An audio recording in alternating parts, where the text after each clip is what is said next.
Assalamualaikum warahmatullahi wabarakatuh. Syukur Alhamdulillah, saat ini kita masih berkesempatan untuk terus meniti ke dalam diri, memasuki titian kesadaran, tangga yang ketujuh.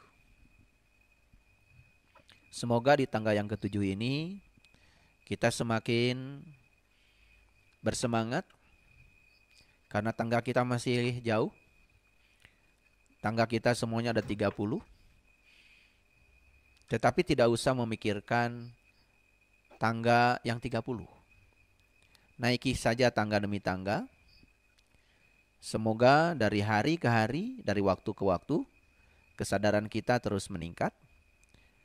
Yang ditandai dengan kehidupan kita yang semakin tenang, semakin berkelimpahan, semakin damai. Oleh karena itu, atas kesempatan yang diberikan oleh Allah kepada kita untuk terus belajar di sekolah kehidupan ini, mari kita puji Allah bersama-sama membaca hamdalah. Alhamdulillahi Rabbil Alamin. Mari kita awali tangga kesadaran yang ketujuh ini, bersama-sama memohon ridho dan berkahnya. Semoga ilmu yang didapat untuk menaikkan kesadaran kita ini menjadi syafaat, menjadi pendorong, menjadi motivasi yang dapat meningkatkan kualitas hidup kita lahir batin. Dan kita sapa asma Allah dengan kelembutan dan cinta seraya membaca basmalah. Bismillahirrahmanirrahim. Di tangga yang ketujuh ini, saya menitik beratkan kepada para sahabat semua untuk hidup dengan cahaya kesadaran sendiri. Hidup dengan cahaya kesadaran sendiri. Oleh karena itu yang dibutuhkan oleh kita saat ini adalah transformasi. Transformasi dari ketidaksadaran menuju ke kesadaran. Transformasi dari kegelapan menuju terang. Saya berulang kali mengatakan bahwa sesungguhnya kalau kita meniti ke dalam diri, kita bergerak ke pusat kita sendiri. Begitu sampai di pusat diri kita, di kesadaran murni kita, kita akan bertemu dengan cahaya sejati. Saya berbicara cahaya sejati, bukan cahaya yang datang dan pergi, tapi cahaya yang abadi. Cahaya yang tidak terpengaruh oleh kehidupan dan kematian. Beda dengan cahaya yang di luar. Cahaya lampu datang dan pergi. Bahkan cahaya matahari pun sebetulnya suatu saat akan pergi. Karena walaupun umur matahari itu miliaran tahun, tapi suatu saat matahari juga akan kehabisan bahan bakarnya. Sehingga matahari akan berhenti bersinar. Dan itu masih kelompok cahaya majasi, bukan cahaya sejati. Berbicara tentang kesadaran, bergerak dari gelap ke terang, yang sama maksud dengan terang itu adalah terangnya batin kita. Saat kita menemukan cahaya sejati dalam diri kita. Itulah pentingnya kita meniti ke dalam diri. Makanya kita harus menemukan bintang di langit yang terdekat kita. Kita harus menemukan matahari di langit yang terdekat kita. Kita harus menemukan bulan di langit yang terdekat kita. Dan itu yang digambarkan oleh para nabi, para rasul. Sehingga Nabi Ibrahim bertemu bintang, bertemu bulan, bertemu matahari. Itu kan simbolisasi dari perjalanan ke dalam. Sampai beliau menyatakan, aku terbebas dari apa yang dipersekutukan. Kan itu setelah melewati perjalanan fase-fase meniti ke dalam diri. Yaitu menemukan cahaya sejati. Oleh karena itu, hiduplah dengan cahaya kesadaran sendiri. Yang dibutuhkan sekarang adalah transformasi. Dari kegelapan menuju terang benderang. Artinya kita harus bergerak dari pinggir ke pusat diri kita sendiri. Hiduplah dari waktu ke waktu. Dan hidup itu tidak menuruti model yang diberikan oleh lingkungan. Karena model yang diberikan oleh lingkungan belum tentu cocok dengan cahaya kesadaran kita sendiri. Jadi, hiduplah menurut cahaya kesadaran kita sendiri. Para sahabat, Orang yang sadar bertindak saat ini. Orang yang sadar membawa dirinya ke saat ini. Di sini, sekarang. Tidak mengizinkan dirinya dibawa oleh pikiran ke masa depan. Tidak mengizinkan dirinya dibawa oleh pikiran ke masa lalu. Dia sepenuhnya memiliki perhatian penuh pada saat ini. Karena saat ini adalah hidup yang sesungguhnya. Orang sadar hanya bertindak saat ini. Bukan dari masa lalu atau dari ingatan. Orang yang sadar, dia merespon. Bukan sekedar bereaksi. Responnya orang yang sadar cantik, natural, dan responnya itu sesuai dengan keadaan. Bukan sesuatu yang dibuat-buat. Di tangga yang sebelumnya, saya sudah menjelaskan tentang pentingnya kesadaran. Kita butuh kesadaran, bukan karakter. Bukan bentukan dari luar, tetapi bawaan alami yang dibekalkan oleh semesta kepada kita. Maka kita harus kembali kepada bekal alami itu. Berkah otentik yang diberikan semesta kepada kita. Dengan cara menyingkirkan semua kotoran-kotoran. Cara berpikir yang kurang tepat akan mengakibatkan cara berbicara yang kurang tepat, cara bertindak yang kurang tepat. Kita kembalikan kepada berkah otentik kita sendiri. Beda ya, orang yang sadar dengan orang yang berkarakter.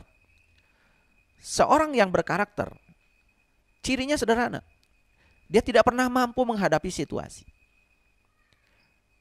Kenapa begitu? Karena bentukan dari luar itu kan bentukan itu dari masa lalu. Sedangkan situasi itu datang dari masa kini. Sedangkan situasi kan terus berubah. Nah, bagaimana situasi yang terus berubah bisa dijawab dengan bentukan pengetahuan dari masa lalu.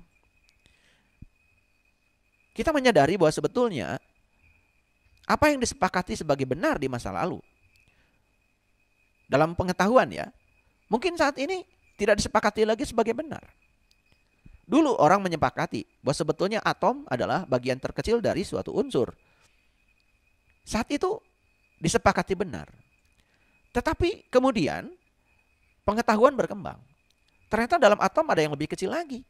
Ada elektron, ada proton. Gugurlah kesepakatan tentang benar bahwa atom adalah bagian yang terkecil dari suatu unsur. Karena ditemukan di dalam atom ada elektron dan proton. Saat itu dianggap benar, tapi kemudian berubah lagi. Oh, ternyata ya, di dalam bagian yang terkecil itu pun masih ada lagi. Ada lepton, ada boson yang disebut dengan quark. Saat itu dianggap benar, tapi kemudian muncul lagi, ya. Oh, ternyata elektron itu bukan benda, tidak benar-benar materi, tetapi dia sesungguhnya adalah potensi. Dia adalah energi yang bisa menimbulkan berbagai macam probability. Sehingga muncul yang namanya superstring. Dan itu terus berkembang. Jadi sesuatu yang disepakati benar di masa lalu, belum tentu di saat ini masih kita sepakati. Nah, sedangkan masalah yang muncul itu terus menerus berubah dan berbeda. Karena kehidupan itu seperti sungai. Kalau kita melihat sungai, secara kasat mata stagnan. Seakan-akan sungai itu ya begitu. Padahal air yang mengalir di sungai yang sekarang sudah bukan air yang kemarin. Dan air yang akan mengalir di sungai besok sudah bukan air yang sekarang. Jadi sebenarnya situasi sungai itu terus berubah. Seperti itu kehidupan. Terus dia bergerak dari waktu ke waktu. Ya, nah kalau kita ya bergerak dari waktu ke waktu menggunakan model bentukan dari lingkungan, tentu saja ya, bukan dari cahaya kesadaran kita sendiri, pasti akan ada ketidaksesuaian. Jadi seseorang yang berkarakter tidak pernah mampu menghadapi situasi. Kenapa? Karena ya semua bentukan yang ada di luar itu mungkin sudah usang, sedangkan situasi terus berubah. Situasi tidak pernah sama. Seperti yang saya gambarkan, seperti sungai yang mengalir. Dan jawaban orang yang berkarakter selalu sama. Karena pengetahuan itu yang ada dalam dirinya tidak berubah. Makanya ya, orang yang berkarakter itu hanya mengulang-ulang pengetahuan yang sudah dia tahu. Nah, itu sebabnya ketika orang belajar kesadaran, itu ada yang disebut dengan intuisi. Intuisi itu fleksibel. Dan itu akan menyesuaikan diri dengan situasi yang muncul. Makanya coba perhatikan. Ada yang namanya ilmu bentukan dari luar, adanya ilmu yang dari dalam.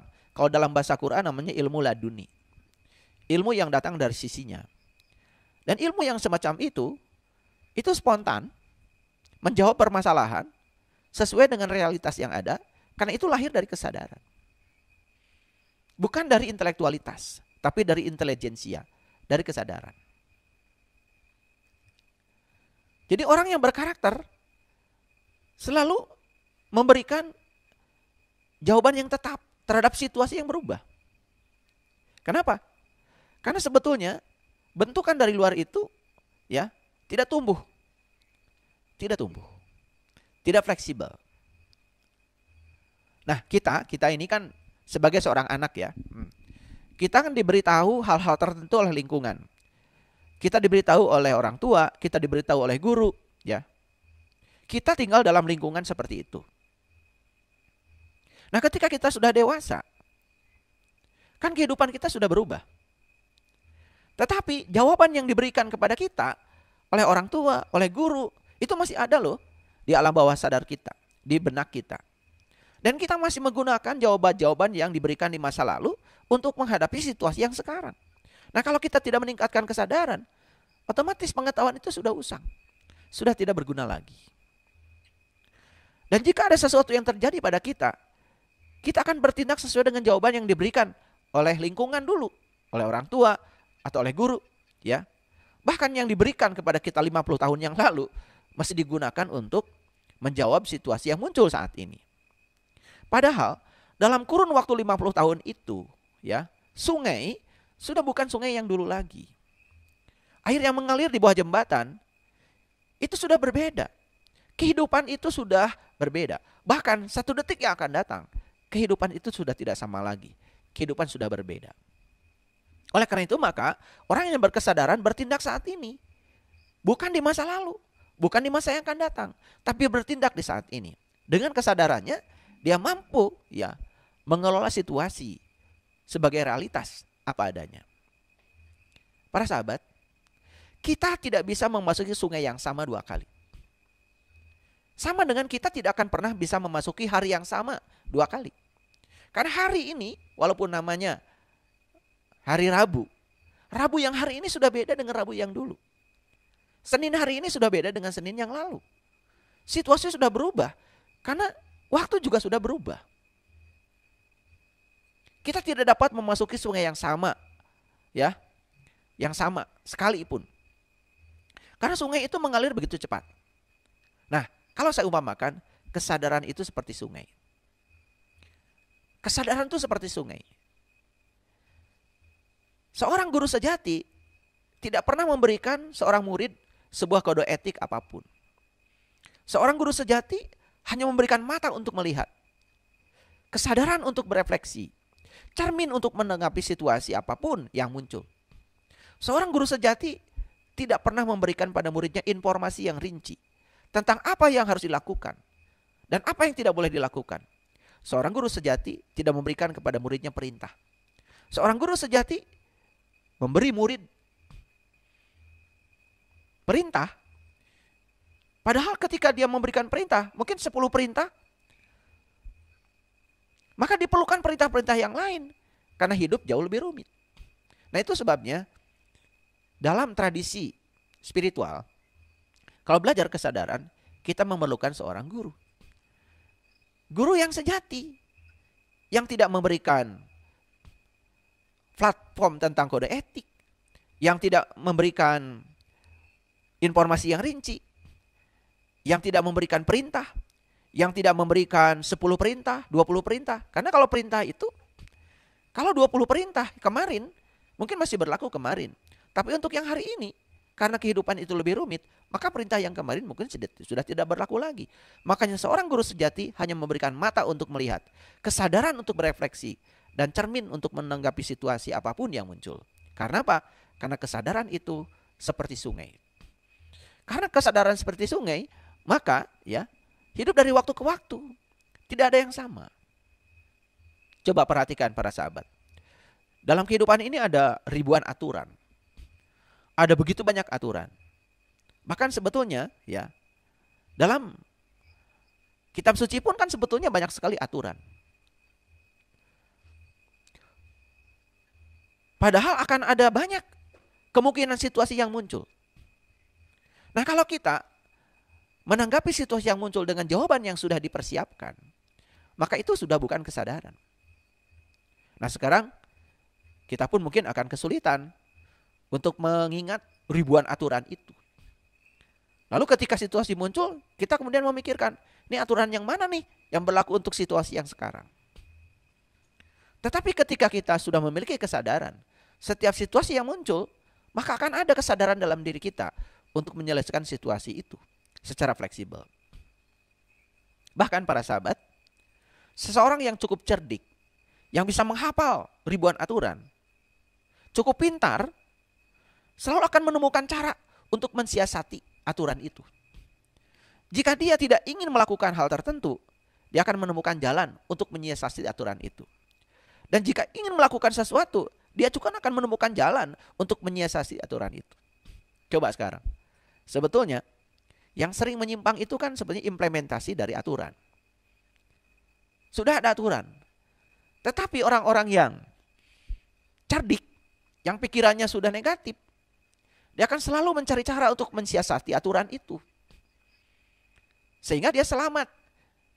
Ketika dia melanggar aturan, dia tidak terjebak oleh hukum akibat dia melanggar aturan itu.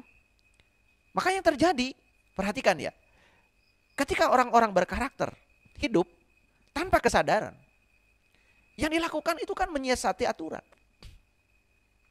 Dan ini terjadi sekarang di kehidupan kita. Banyak orang yang menyiasati aturan untuk menghalalkan yang dia inginkan atau untuk menghalalkan yang dia tidak inginkan.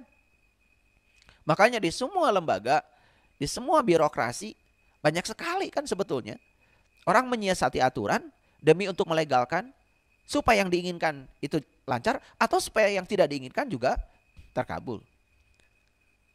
Itulah sebetulnya bentukan dari lingkungan.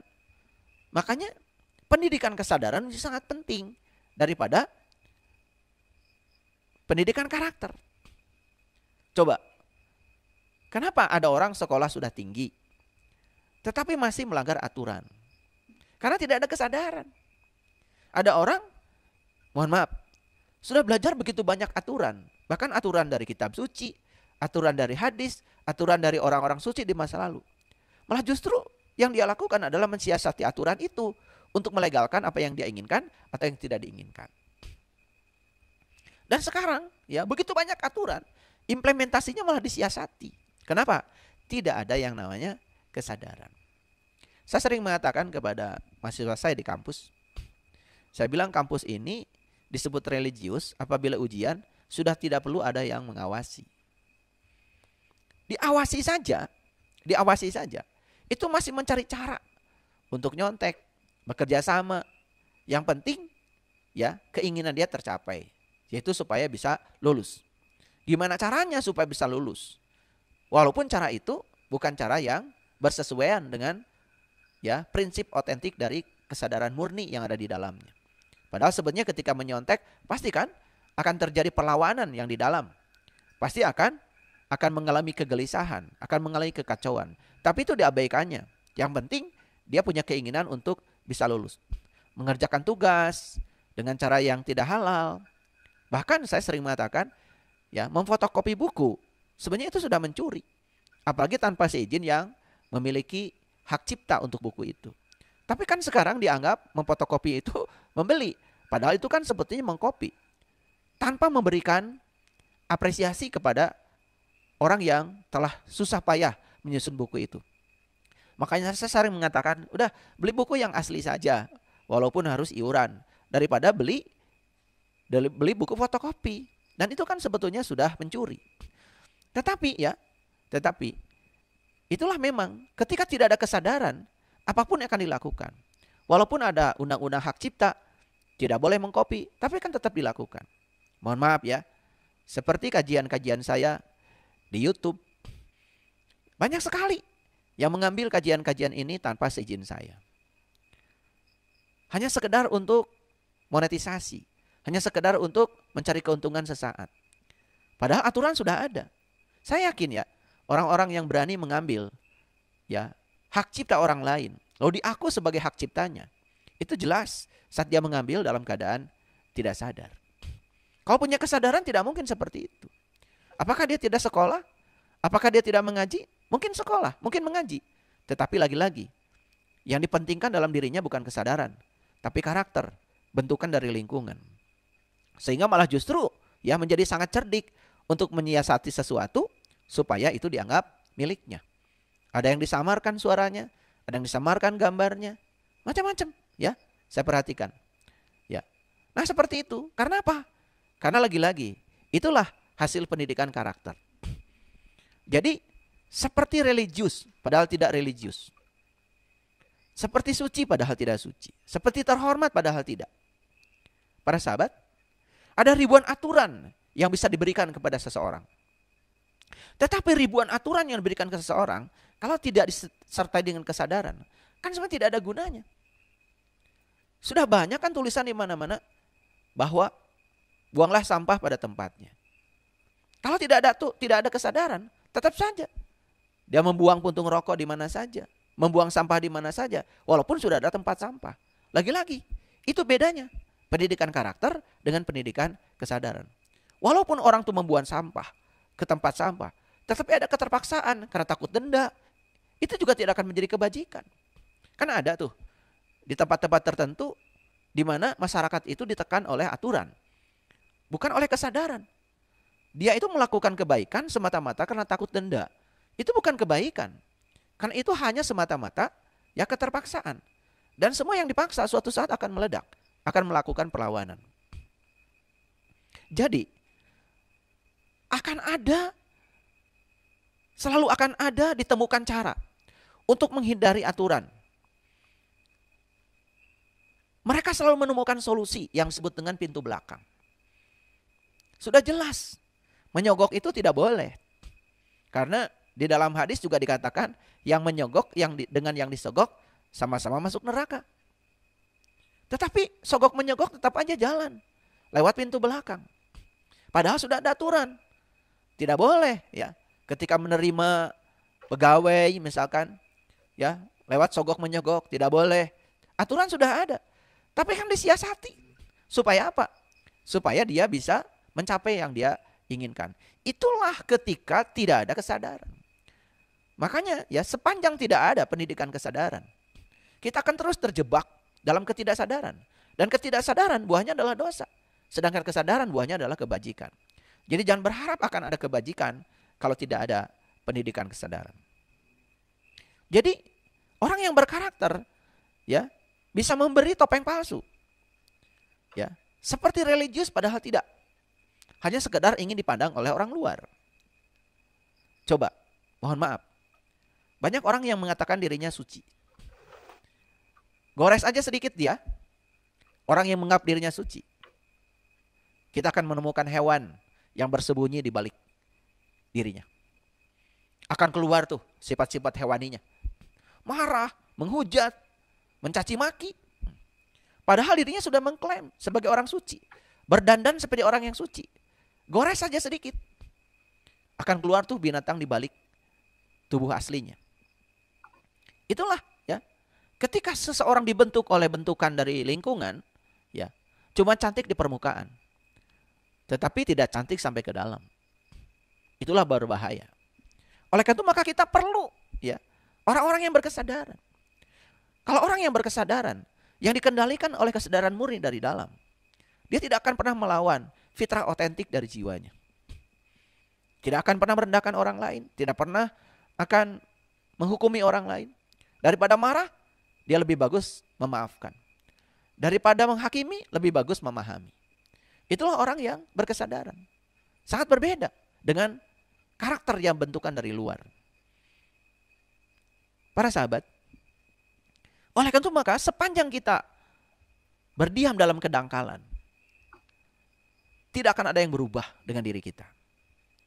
Perubahan yang sebenarnya datang dari pusat keberadaan, bukan dari pinggiran. Begitu kita mengakses pusat kesadaran kita, pusat keberadaan kita. Dan kita bergerak dari pinggiran ke pusat, maka kita akan menemukan kesadaran. Jadi kalau diumpamakan, kesadaran itu adanya di pusat, sedangkan karakter itu adanya di pinggiran. Seperti roda, ya, seperti roda. Lihat ya, yang pinggirannya kan sibuk, padahal yang pusatnya diam saja. Yang suka sibuk di luar itu, itulah karakter. Kalau kesadaran itu tidak. Ya. Orang yang berkesadaran, bahkan saat dicaci maki oleh orang lain pun, dia tetap saja di pusat, tetap saja diam, tidak melakukan perlawanan. Kenapa? Karena dia tahu, ketika dia melakukan perlawanan, berarti dia sedang melakukan kejahatan untuk melawan kejahatan. Bukankah berkontribusi pada kejahatan? Sama dengan kegelapan dilawan oleh kegelapan. Karena tidak bisa menghilangkan kegelapan, kecuali menghadirkan cahaya. Saya sering mengatakan bahwa air keruh itu tidak usah dikocek. Air keruh tidak usah dilawan. Air keruh itu didiamkan saja, maka akan jernih dengan sendirinya. Sama seperti orang yang suka berantem. Gak usah dilawan, biarkan aja. Ntar juga capek sendiri. Jadi kita tidak usah kemudian harus menanggapi hujatan dan lain sebagainya. Karena apa? Karena orang yang masih menghujat, itu berarti masih tidak sadar. Dia masih dikendalikan oleh egonya, ketidaksadarannya, kegelapannya. Dan kalau kita kemudian kembali ya menghujat juga, kan sama saja dengan kegelapan dilawan dengan kegelapan. Terus siapa yang waras? Jadi kalau kita masih terganggu ketika kita sholat oleh lingkungan yang berisik, sebenarnya jangan menyalahkan lingkungan. Berarti sholat kita belum benar. Karena kalau sholat kita sudah benar, tidak akan terganggu. Kalau sholat kita sudah khusyuk, kita tidak perlu kondisi apapun di luar diri kita untuk mencapai sholat kita. Sama ibadah yang lain pun tidak perlu kita mengkondisikan. Orang lain harus menghormati kita. Kalau kita sudah benar melakukan itu, maka semua itu tidak ada artinya yang di luar. Kalau kita berfokus ke dalam, itulah pentingnya kita berfokus ke pusat. Karena pusat itu tidak pernah bergerak. Pusat itu diam. Para sahabat, saat kita mulai melihat kekurangan kita akan jatuh seperti daun kering. Kita tidak perlu melakukan hal lain. Cukup melihat diri kita. Hanya menyadari kekurangan kita, itu saja. Maka kesadaran akan muncul. Jadi sebetulnya, teknik untuk meningkatkan kesadaran, yang paling sederhana adalah kita menyadari dan bisa melihat kekurangan kita.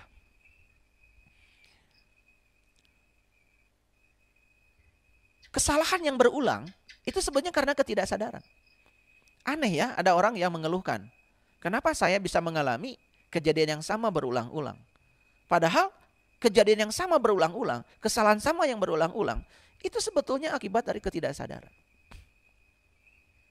Seseorang akan dapat terus membuat kesalahan yang sama, hanya jika dia tetap dalam keadaan tidak sadar. Jadi ada kata-kata yang nyinyir sebetulnya. Ketidaksadaran itu adalah sebuah prasyarat untuk membuat kesalahan yang sama lagi dan lagi. Jadi ketidaksadaran itu sebuah prasyarat untuk ya membuat kesalahan yang sama lagi dan lagi. Makanya banyak sekali orang yang membuat kesalahan yang sama lagi dan lagi, tetapi tidak pernah menyadari sebetulnya itu adalah produk dari ketidaksadaran. Banyak orang yang menganggap dirinya begitu cantik, begitu masuk akal, begitu berbudi luhur, begitu suci, tapi kenyataannya tidak. Itu hanyalah fiksi. Itu hanyalah mitos. Karena ketidaksadaran. Banyak orang yang menciptakan fiksi untuk dirinya sendiri, mitos untuk dirinya sendiri, menganggap dirinya cantik, masuk akal, berbudi, begitu suci. Padahal itu cuma mitos. Itu cuma fiksi yang diciptakan oleh dirinya sendiri. Tetap saja dia tidak sadar. Sepanjang dia tidak bisa melihat kekurangan dirinya sendiri, maka dia tidak akan pernah mencapai kesadaran. Jadi di tangga yang ketujuh ini para sahabat, mari kita melihat kekurangan diri kita. Maka itu adalah awal untuk bangkitnya kesadaran. Sang kehadiran yang meliputi semesta raya, meliputi semua makhluk, meliputi diri kita, bahkan dia tidak pernah jauh dari kita. Mari kita sadari selalu kehadirannya dalam diri kita. Yang paling dekat dengan kita adalah nafas yang ada membersamai kita. Dan nafas adalah sesuatu yang tak terbatas nilainya. Kekayaan yang paling besar pada diri kita adalah nafas kita. Dan nafas adalah bukti keberadaan sang hidup pada diri kita. Oleh karena itu, Saat ini kita masih bernafas, kita masih menggenggam amanah kehidupan yang diberikan olehnya kepada kita. Mari kita gunakan amanah ini dengan sebaik-baiknya. Oleh karena itu mari kita puji Dia bersama-sama membaca hamdalah. Alhamdulillahi Rabbil Alamin. Selamat datang di tangga yang ke-8 dari titian kesadaran. Dan tangga ini pasti lebih berat. Tetapi jangan berpikir berat. Berpikir bahwa kita bisa mencapainya. Oleh karena itu kita mohon ridho dan berkah Allah, mohon kekuatan. Semoga kita bisa memasuki tangga ke-8 ini dengan mulus. Sehingga kita bisa mencapai tangga-tangga berikutnya. Karena tidak boleh ada satu tangga pun yang dilompati. Dan kita harus melewati setiap tangga dengan penuh ketekunan. Oleh karena itu mari kita sapa asma Allah dengan kelembutan dan cinta seraya membaca basmalah. Bismillahirrahmanirrahim. Para sahabat, kan ada orang yang melakukan kesalahan berulang. Itu jelas ya, kesalahan berulang itu akibat dari ketidaksadaran. Jadi seseorang dapat terus membuat kesalahan yang sama hanya jika dia tetap tidak sadar. Jadi satu-satunya cara untuk menghentikan kesalahan yang sama berarti dia harus berpindah dari ketidaksadaran menuju kepada kesadaran. Lalu lebih lucu lagi, dia sudah melakukan kesalahan yang sama berulang-ulang, tapi masih menganggap dirinya begitu sempurna, begitu luhur, begitu suci. Padahal kenyataannya kan tidak. Itu yang disebut dengan fiksi terhadap diri sendiri. Itu yang disebut dengan mitos terhadap diri sendiri. Fiksi dan mitos terhadap diri sendiri itu adalah produk dari ketidaksadaran. Tetapi saat seseorang mulai melihat kekurangan dirinya, maka kesadaran akan muncul. Nah inilah kenapa para guru, para suci, para nabi, para rasul selama berabad-abad hanya mengajarkan satu hal sebetulnya, yaitu kesadaran. Jadi kalau di Quran ada kata-kata Sidratil Muntaha, itu adalah penghujung kesadaran, puncak kesadaran. Karena memang yang diajarkan oleh semua nabi, semua rasul berabad-abad, dan mereka datang dan pergi, itu hanya satu hal yang diajarkan oleh mereka, yaitu kesadaran. Kenapa? Betapa pentingnya kesadaran. Saya sudah membuat ilustrasi di tangga yang sebelumnya. Ada orang yang mungkin menganggap dirinya sudah melakukan kebajikan. Tapi kebajikan itu dilakukan hanya sebatas takut akan tekanan dari lingkungan. Contoh sederhana lah. Ada orang yang tertib berlalu lintas. Itu kelihatan seperti kebajikan. Tetapi tertib berlalu lintasnya itu kenapa? Oh ternyata karena ya itu ada pengumuman dari tanggal sekian, sampai tanggal sekian akan ada operasi yang dilakukan oleh pihak kepolisian. Jadi tertibnya itu karena takut ditilang polisi. Nah semua yang disebut dengan kebajikan karena tekanan dari luar itu belum kebajikan. Karena kebajikan itu harus dari kesadaran. Sadar bahwa sebetulnya memang saya harus tertib lalu lintas demi kepentingan bersama. Tetapi giliran tidak di waktu operasi atau tahu bahwa di situ tidak ada polisi, lalu cara mengendarai mobilnya berbeda. Nah itulah yang saya maksud dengan kebajikan palsu. Kebajikan yang dilakukan semata-mata karena ada tekanan dari pihak luar. Jadi sama seperti orang melakukan kebaikan di masyarakat, itu karena ya takut dinilai buruk oleh masyarakat, bukan dari kesadarannya sendiri. Itu masih kebajikan palsu. Bukan benar-benar suatu kebajikan. Jadi kalau dia melakukan kebajikan cuma tekanan dari luar, maka itu ketika dia mengklaim dirinya sudah tertib, sudah melakukan kebajikan, itu sebetulnya masih fiksi. Itu masih mitos, mitos terhadap dirinya sendiri. Para guru, para suci, ternyata mereka tidak mengajarkan karakter. Para guru, para suci itu mengajarkan kesadaran. Oleh karena itu maka Allah sendiri di dalam Al-Quran mengatakan, Yahdillahu linurhi mayyasha.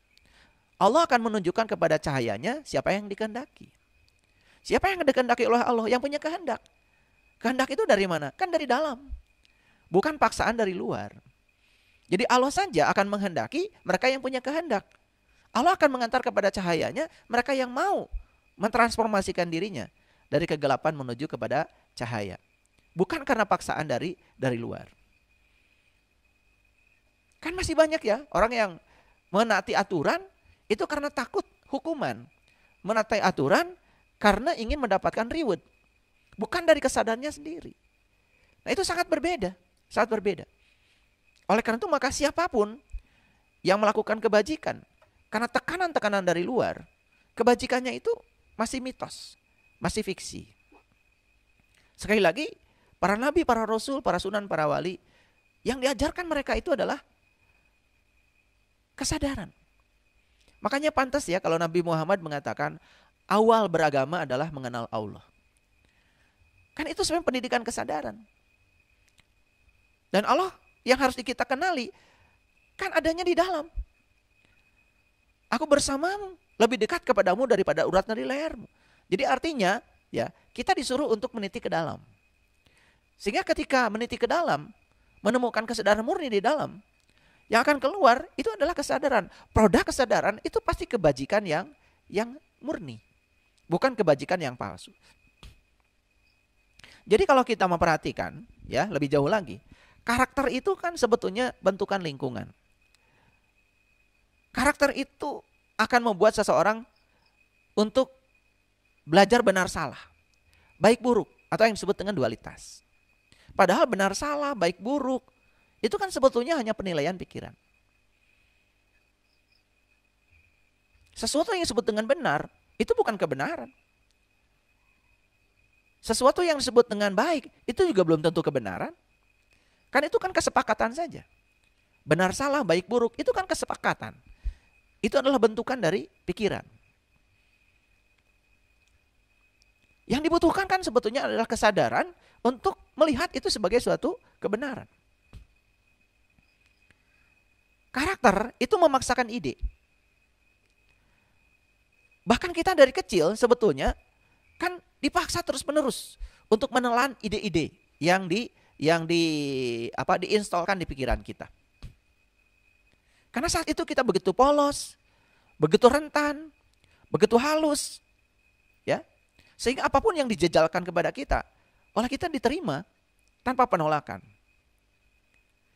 Oleh karena itu maka karakter yang pernah dijejalkan kepada kita sejak dari kecil, kan sekarang ada jejaknya pada diri kita. Masih ada sisanya pada diri kita. Masih ada residunya pada diri kita. Lalu kita menjadi terkondisi sejak awal. Nah, pengkondisian ini terus menguasai hidup kita. Pengkondisian ini akhirnya memperbudak kita. Jadi akhirnya kita diperbudak oleh pengkondisian. Tetapi kita tidak sadar bahwa sebenarnya kita sudah dikondisikan. Makanya pengkondisian itu akan menjadi penjara bagi kita. Lalu kita tidak akan pernah menemukan kebebasan. Nah, bagaimana kita bisa mencapai kesadaran kalau kita masih belum bisa melepaskan dari segala pengkondisian? Jadi sekali lagi, para bijak, para suci, mereka mengajarkan kesadaran, bukan karakter. Jadi kesadaran itu berarti bahwa kita tidak belajar dari orang lain. Jadi kesadaran ini kan tumbuh dari diri kita sendiri, tumbuh dari pengalaman pribadi kita. Nah, sedangkan benar dan salah itu kan kebanyakan itu adalah belajar dari orang lain. Jadi kesadaran itu adalah bahwa kita tidak belajar dari orang lain. Nah, itulah pentingnya kita mengalami. Makanya ada kata-kata bijak, malam yazuk lam ya'rif. Yang tidak mengalami tidak akan paham. Jadi sebetulnya pemahaman yang sebenarnya itu dari pengalaman, bukan dari apa kata orang. Nah, selama ini ya kita sering terjebak untuk menyatakan benar salah dari apa kata orang. Itu kan bentukan lingkungan dari penilaian pikiran. Oleh karena itu maka belajar kesadaran hanya perlu masuk ke dalam. Belajar kesadaran berarti perjalanan batin. Ketika kita memperjalankan batin kita ke dalam, itu sudah cukup. Semakin dalam kita masuk, maka semakin banyak kesadaran yang kita peroleh. Ketika kita bisa mencapai pusat, disitulah kita akan menemukan cahaya sejati. Dan begitu cahaya sejati kita temukan, maka kegelapan akan hilang. Karena begitu cahaya ditemukan, kegelapan pasti hilang. Karena kegelapan itu tidak berdaya ketika mengalami kehadiran cahaya. Jadi saat kita membawa cahaya kita ke dalam sebuah ruangan, kita tidak perlu mendorong kegelapan. Maka kegelapan akan keluar dari ruangan itu secara otomatis. Jadi begitu kita sudah ke dalam, mengambil cahaya sejati dari dalam, dan cahaya sejati itu dibawa keluar, maka dimanapun ada kegelapan di luar diri kita, dengan cahaya yang kita bawa itu, maka kita akan mampu mengusir kegelapan dengan menghadirkan cahaya, bukan mengusir kegelapan dengan kegelapan. Itulah pentingnya kita meniti ke dalam diri. Makanya kenapa perjalanan para nabi, para rasul mengajarkan ke dalam? Karena yang diajarkan mereka adalah kesadaran, untuk menemukan kesadaran murni, dan kesadaran murni adanya di pusat. Jadi para sahabat, ketika kita sudah ke dalam dan menemukan cahaya sejati, maka cahaya sejati itu akan bisa mewarnai yang di luar. Kehadiran cahaya dalam satu ruangan sudah cukup. Karena kegelapan itu sesungguhnya adalah ketiadaan cahaya. Jadi kegelapan itu adalah ketiadaan cahaya. Begitu hadir cahaya, maka kegelapan akan sirna. Nah, apa yang selama ini dilakukan banyak orang?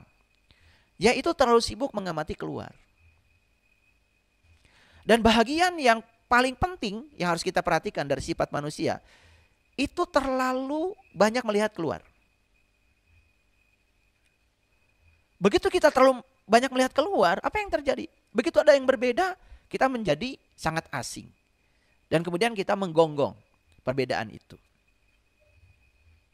Padahal perbedaan itu adalah hukum alam. Karena setiap manusia itu ya datang ke dunia ini kan bukan untuk menjadi orang lain. Setiap manusia itu datang ke dunia ini untuk menjadi dirinya sendiri. Karena setiap manusia itu unik. Wajah kita saja berbeda. Jadi kalau pikiran kita berbeda, harusnya dihargai. Bukan pikiran orang lain harus paksa sama oleh kita. Karena kita tidak pernah bisa memaksa pikiran orang lain harus sama dengan kita. Karena apa? Karena memang kita datang ke dunia untuk tujuan yang berbeda. Kita akan dipakai oleh Allah untuk menjadi kepanjangan tangan Allah untuk tujuan yang berbeda. Makanya yang paling tahu rencana besar manusia datang ke dunia kan Allah, Sang Maha Pencipta. Jadi manusia tidak boleh menghakimi manusia yang lain. Makanya Allah mengatakan berulang kali dalam Al-Quran, Inna Rabbaka huwa a'lamu biman dola an sabilihi wa huwa a'lamu bil muhtadin. Hanya Allah yang tahu siapa yang tersesat di jalannya dan siapa yang mendapatkan petunjuk. Hanya Allah yang tahu. Jadi artinya tidak ada satu manusia pun di dunia ini yang diberi otoritas untuk menilai orang lain apakah dia sesat atau dia mendapatkan petunjuk. Karena hanya Allah. Itu kata Quran. Dan Quran adalah pedoman hidup kita. Jadi kalau kita berpedoman pada Al-Quran, maka kita harus mengikuti apa kata Al-Quran. Jangan kita kemudian mengklaim berpedoman pada Al-Quran, tapi kenyataannya sikap kita sangat jauh berbeda dari apa yang harus dipedomani dari Al-Quran itu.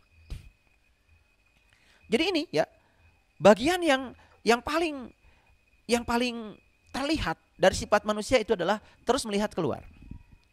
Oleh karena itu ya, kita tahu lebih banyak tentang orang lain daripada tentang diri kita sendiri. Akibat kita terlalu banyak melihat keluar, kita lebih banyak tahu tentang orang lain daripada tentang diri kita sendiri. Makanya ada pernyataan kan, ya. Jadi sesuatu yang kecil, ya, di seberang lautan kelihatan. Tapi gajah di pelupuk mata malah nggak kelihatan. Karena saking terlalu banyak melihat keluar, akibatnya apa? Ya, kita lebih banyak tahu tentang orang lain maksudnya, daripada lebih tahu tentang diri kita sendiri. Padahal tugas kita itu man arofa nafsahu. Tugas kita itu harus kenal diri. Makanya kalau kita kenal diri, kita akan kenal Tuhan. Nah kalau kita terlalu banyak tahu tentang orang lain, lalu kita menjadi asing dengan diri kita sendiri.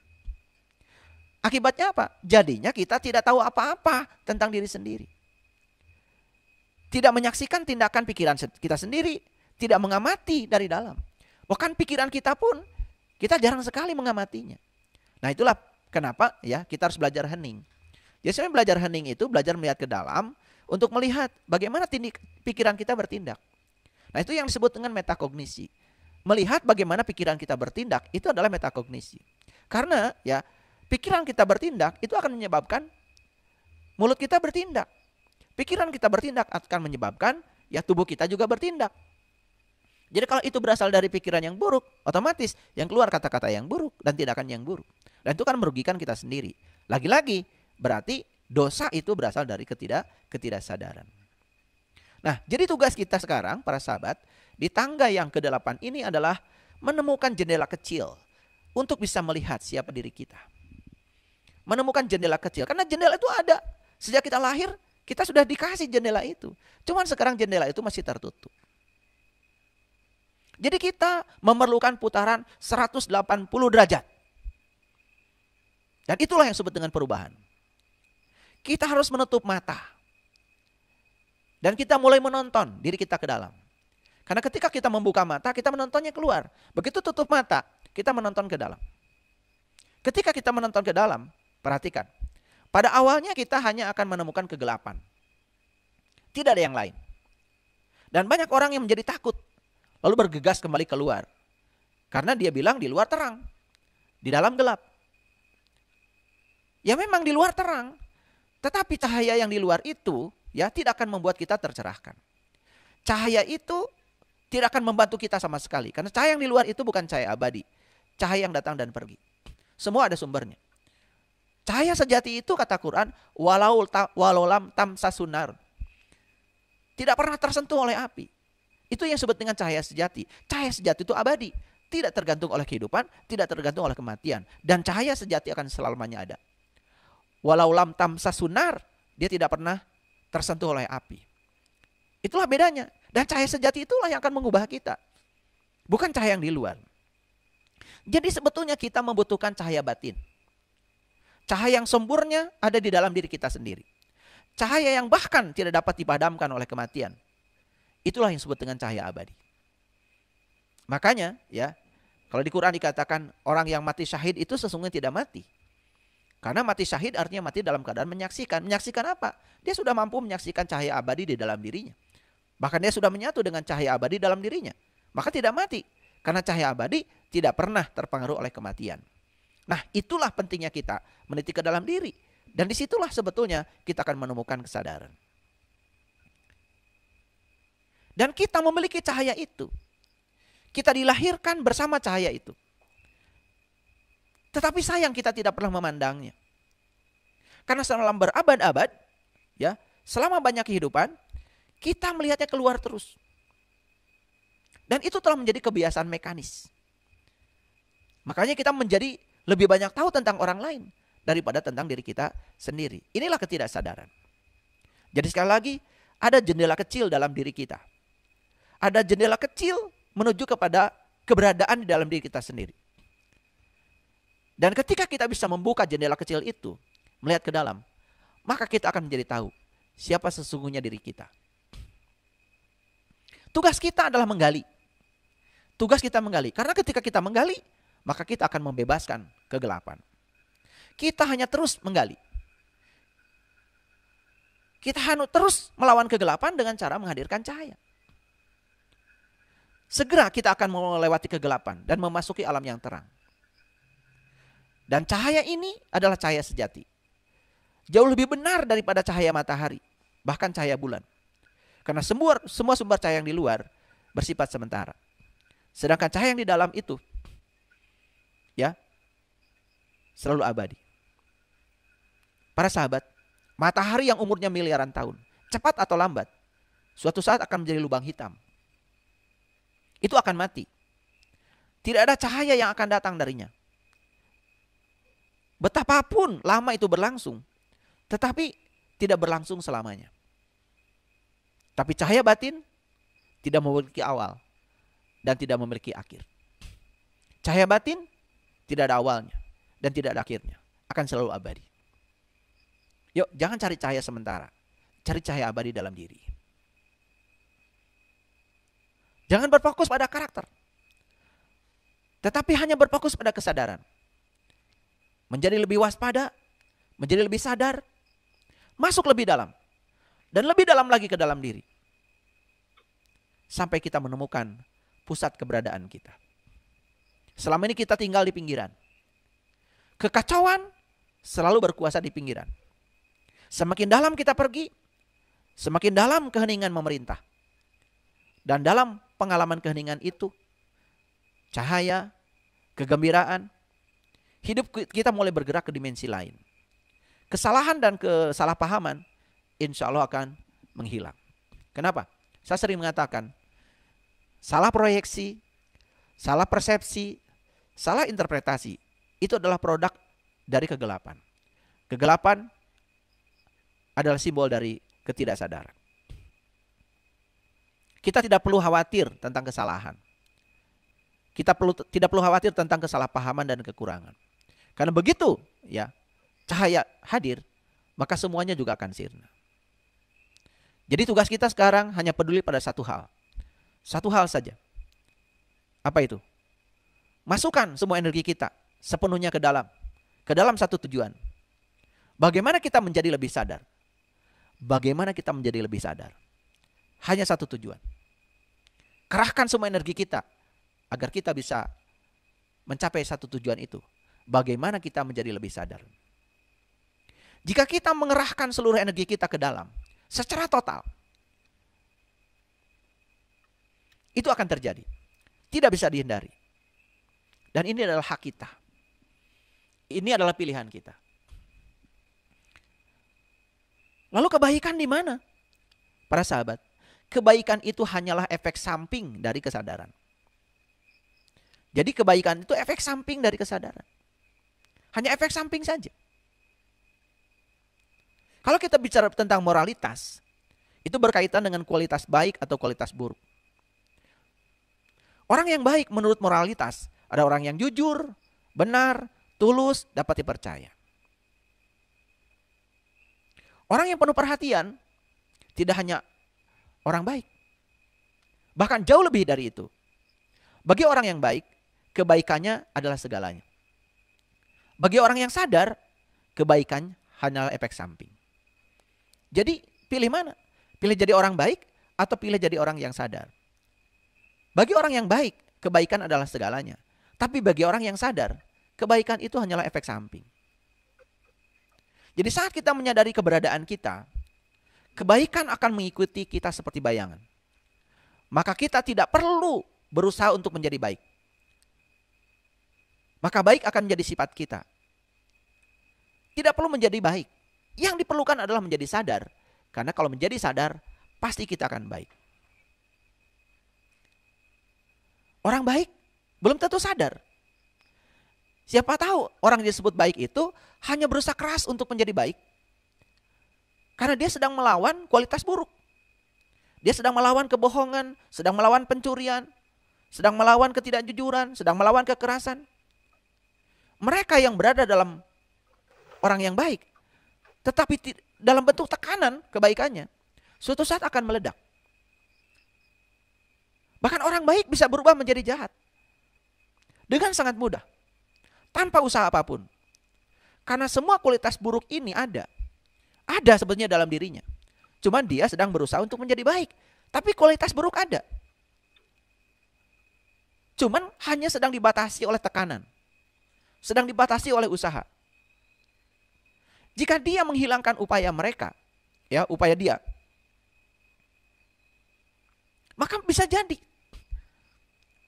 yang disebut dengan keburukan dalam dirinya yang tetap tinggal itu akan muncul ke permukaan. Sehingga kita melihat sisi buruknya. Karena apa? Karena di dalamnya tetap saja masih ada kegelapan. Jadi oleh karena itu maka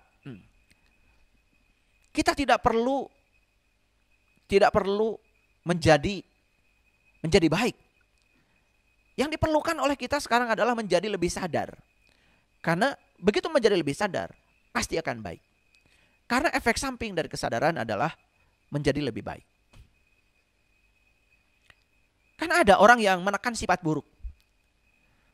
Orang baik selalu serius. Karena dia takut dengan semua sifat buruk yang telah dia tekan. Jadi dia hanya menekan sifat buruk saja. Padahal sifat buruk itu masih ada dalam dirinya. Dan dia menjadi sangat serius. Kenapa? Kalau dia menekan sifat buruk, dia kan punya ambisi bahwa dia ingin lebih dihormati karena kebaikannya, ingin lebih dihargai karena kebaikannya. Berarti kan dia mendambakan kehormatan, bukan kebaikan yang asli yang lahir dari kesadaran. Oleh itu maka kebanyakan orang ya ingin disebut sebagai orang suci, ingin disebut orang baik, tapi sebetulnya tidak seperti itu. Jadi oleh karena itu maka tugas kita saat ini adalah menemukan pusat kita, menemukan kesadaran di dalam. Jangan sampai kebaikan yang kita lakukan itu kebaikan yang dilakukan semata-mata karena tekanan dari pihak luar. Kalau begitu, maka orang baik bisa jadi berada dalam konflik. Seluruh hidupnya bukanlah kehidupan yang penuh sukacita. Dia tidak bisa tertawa, tidak bisa sepenuh hati, tidak bisa bernyanyi, tidak bisa menari. Karena yang disebut dengan baik oleh dia semata-mata karena ingin disebut baik oleh lingkungan, bukan dari kebebasan dirinya. Nah, itulah pentingnya kita membebaskan diri dari ketidaksadaran. Jangan sampai kita menjadi orang suci tetapi penuh dengan penghukuman. Kita ingin menyatakan diri suci, terhormat, tetapi kita sebetulnya ya sedang memenjarakan diri kita sendiri. Karena kita lebih banyak dibentuk oleh lingkungan. Tetapi kalau kita menemukan pusat dalam diri kita yang namanya kesadaran, maka kesadaran itulah efek sampingnya adalah kebaikan. Kebaikan yang bukan bertopeng, tapi kebaikan yang betul-betul sempurna. Kebaikan yang benar-benar datang dari dalam. Para sahabat, jadi di episode yang ke-8 ini, di tangga yang ke-8 ini, saya menitik beratkan kita untuk menemukan kesadaran mutlak. Kesadaran yang lahir dari dalam diri kita sendiri. Maka tidak ada jalan lain kecuali kita menemukan cahaya dari dalam diri kita, menemukan terang dalam batin kita. Karena cahaya itulah yang akan membawa kita kepada kesadaran. Dan kita harus melampaui konsep orang baik. Dan kita akan memasuki konsep kesadaran. Karena kesadaran efek sampingnya adalah kebaikan.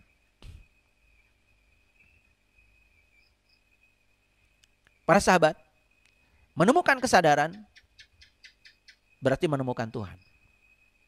Menemukan Tuhan, efek sampingnya adalah kita akan menemukan kebajikan.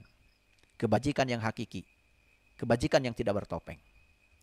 Itulah pentingnya kita meniti ke dalam diri. Segala puji hanya milik Allah. Sang kehadiran pada diri kita saat ini. Mari kita hadir di sini saat ini sekarang, merasakan kehadiran ilahi dalam diri kita. Dia tidak pernah tertidur, tidak pernah terkantuk, senantiasa membersamai kita dimanapun kita berada. Dia tidak pernah jauh meninggalkan kita, dia memberikan daya kehidupan kepada kita.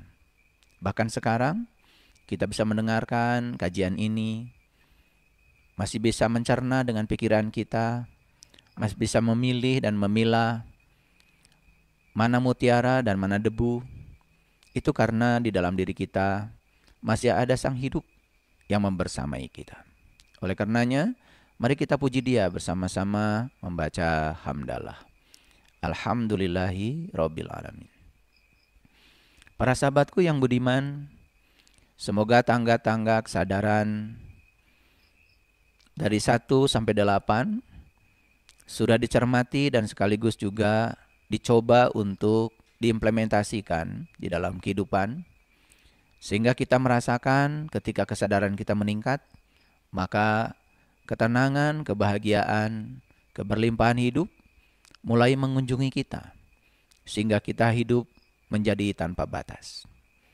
Dan sekarang kita akan memasuki tangga yang ke-9. Tentu saja tangga yang ke-9 ini posisinya lebih tinggi dari tangga-tangga sebelumnya. Kita memerlukan ketekunan, upaya untuk bisa menjangkau tangga-tangga yang selanjutnya. Oleh karena itu kita mohon kekuatan dan kesabaran kepada Allah. Semoga Allah memberikan kekuatan dan kesabaran pada kita semuanya sehingga kita bisa menaiki tangga-tangga selanjutnya. Oleh karenanya mari kita sapa asma Allah dengan kelembutan dan cinta seraya membaca basmalah. Bismillahirrahmanirrahim. Dalam diri manusia sebetulnya ada banyak lapisan kesadaran. Ada seorang ilmuwan neuroscience namanya Dietrich Kleinhardt. Beliau membagi kesadaran pada diri manusia itu ada 7 lapis. Lapis yang pertama namanya kesadaran spiritual. Itu yang paling tinggi. Dan kemudian lapisan yang kedua namanya kesadaran intuisi, di mana intelijensia seseorang sudah mulai hidup. Dan yang ketiga yang namanya lapisan mental, lapisan emosi. Dan yang keempat yang disebut dengan lapisan energi. Kemudian yang kelima itu yang paling kasar, yang paling dasar itu adalah lapisan fisik. Sering disebut juga tubuh fisik. Jadi sebetulnya banyak sekali para ilmuwan yang membagi lapisan-lapisan kesadaran. Tentu saja setiap orang punya kebebasan untuk mengekspresikan pemikirannya. Pada kesempatan yang penuh berkah ini, saya akan mencoba untuk menyederhanakan pemikiran Dietrich Kleinhardt ini dari 5 lapisan kesadaran hanya menjadi 4 lapisan kesadaran saja. Dan 4 lapisan kesadaran ini akan dicoba untuk dibahas secara mendetail satu demi satu sehingga nanti kita memperoleh sebuah pemahaman kita selama ini sudah berada di kesadaran mana. Lalu kesadaran demi kesadaran itu dapat kita ekstrapolasi untuk membawa kehidupan kita menjadi lebih bahagia dan menyenangkan. Para sahabat, menurut Dietrich Kleinhardt, kalau lapisan kesadaran seseorang yang paling tinggi sudah dicapai, yang disebut dengan lapisan kesadaran spiritual, ternyata itu menjadi sumber kesehatan, sumber keberlimpahan, sumber ketenangan. Dan bukan sekedar itu, tetapi lapisan kesadaran di bawahnya juga akan terpengaruh oleh lapisan kesadaran yang paling atas, yang sudah dicapai. Tetapi, kalau seseorang memperoleh pencapaian di lapisan kesadaran yang paling bawah, misalkan di lapisan kesadaran fisik, ternyata sama sekali tidak mempengaruhi lapisan kesadaran yang di atasnya.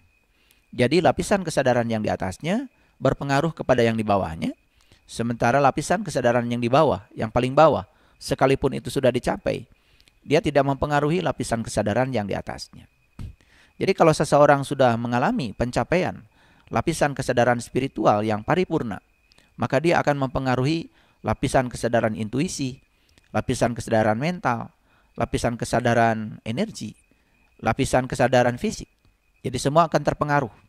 Tetapi sebaliknya, ya, kalau seseorang mengalami pencapaian di lapisan kesadaran yang paling bawah, misalnya dia sudah memiliki tubuh fisik yang bagus, dia sudah makan yang bagus, sehingga tubuh fisiknya mengalami peningkatan kualitas, itu ternyata tidak secara serta-merta mempengaruhi lapisan kesadaran yang di atasnya. Oleh karena itu, ya, penting untuk kita sadari bahwa sebetulnya ya kita harus memperoleh lapisan kesadaran yang holistik. Holistik berarti satu lapisan kesadaran dicapai, lalu pengaruhnya sangat luar biasa pada lapisan kesadaran yang lain. Jadi dapat dipastikan seseorang yang mengalami pencapaian kesadaran murni di lapisan spiritual itu ditandai dengan ya meningkatnya kualitas lapisan-lapisan kesadaran yang di bawahnya, termasuk juga lapisan kesadaran fisik. Nah, ini bersesuaian dengan risetnya Profesor Louis L. Hay, ya, yang menyatakan bahwa